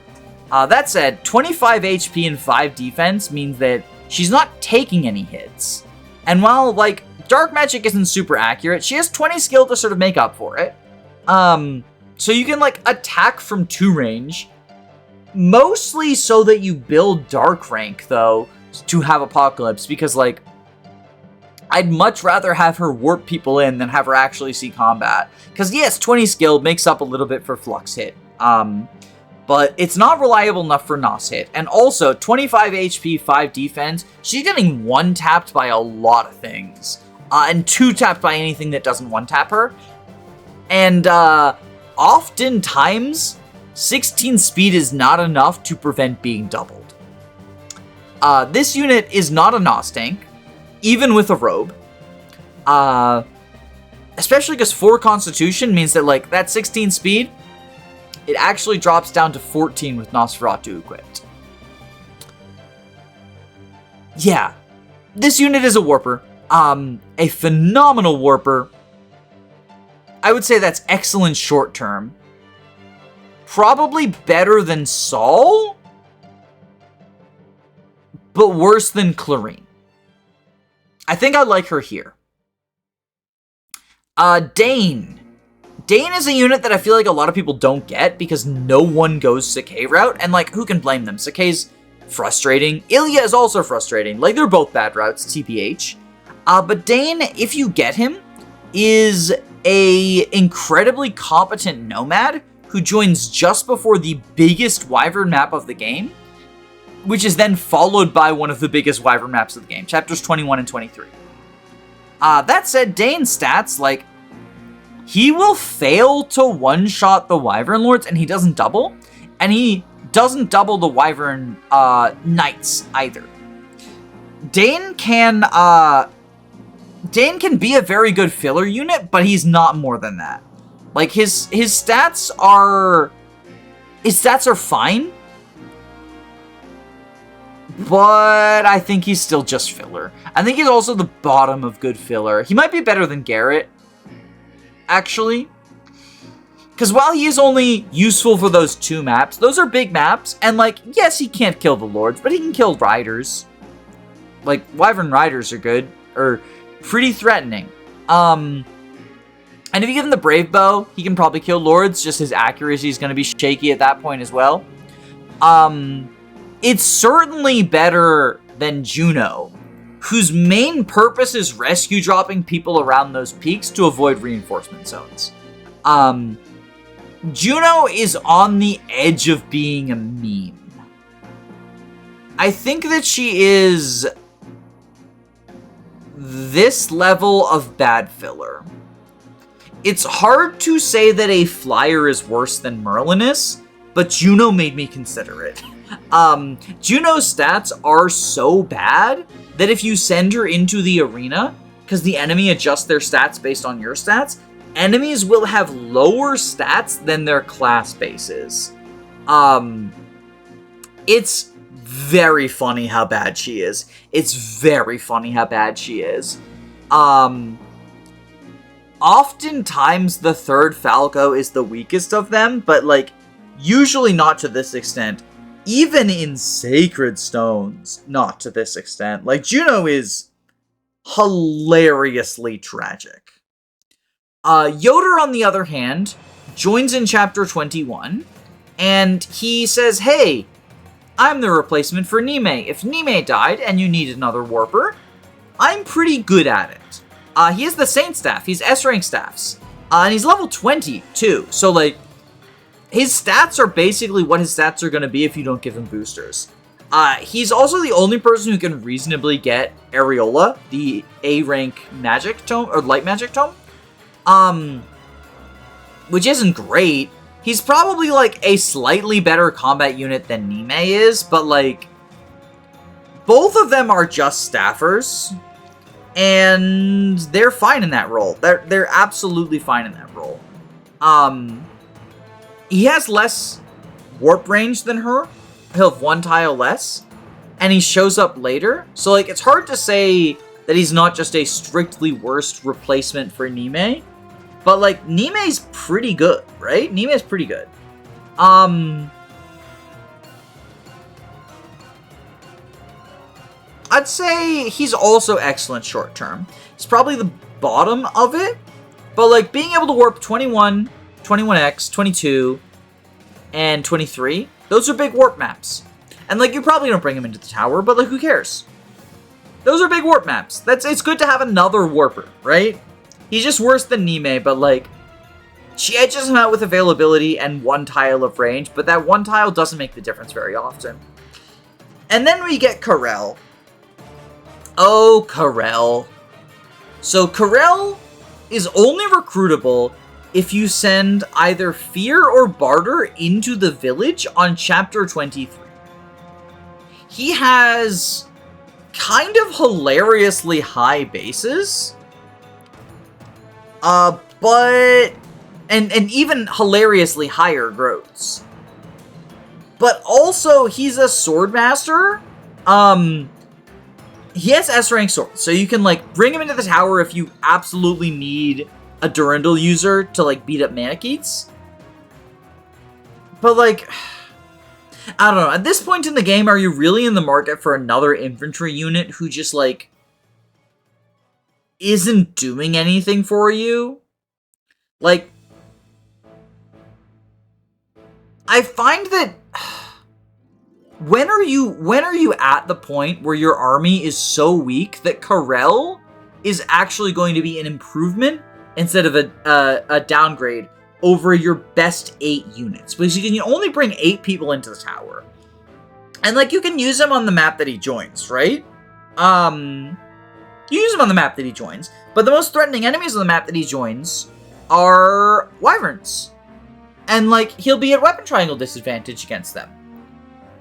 You can the Lance Reaver, I guess, or the Wormslayer, but, like, you've got paladins at that point. You know, you've got the Christmas Cavaliers, you got Percival, you got Milady, you got Zealot, you don't need him. What is he doing for you for one map, and then you're not using him in the tower? He's so close to being a meme. I'm gonna put him in bad filler underneath Douglas, just to show him how close he is to being a meme. Yeah, I think this is where he belongs. Funny over 100% growth rates, man, but he does... Even Juno contributes more than him by rescue dropping people. Juno does more than him on his join map by rescuing people to, like, the Ballista Tower or whatever, on the island in the lake. Oh my god, he's just so... tragic. He's just so tragic, is what he is. Looking over things, I like how this list has turned out. As always, if you have any disagreements, any input that you want to, leave, you know, feel free to leave a comment. And otherwise, I hope everyone has a wonderful day. And you go here, by the way. Bye!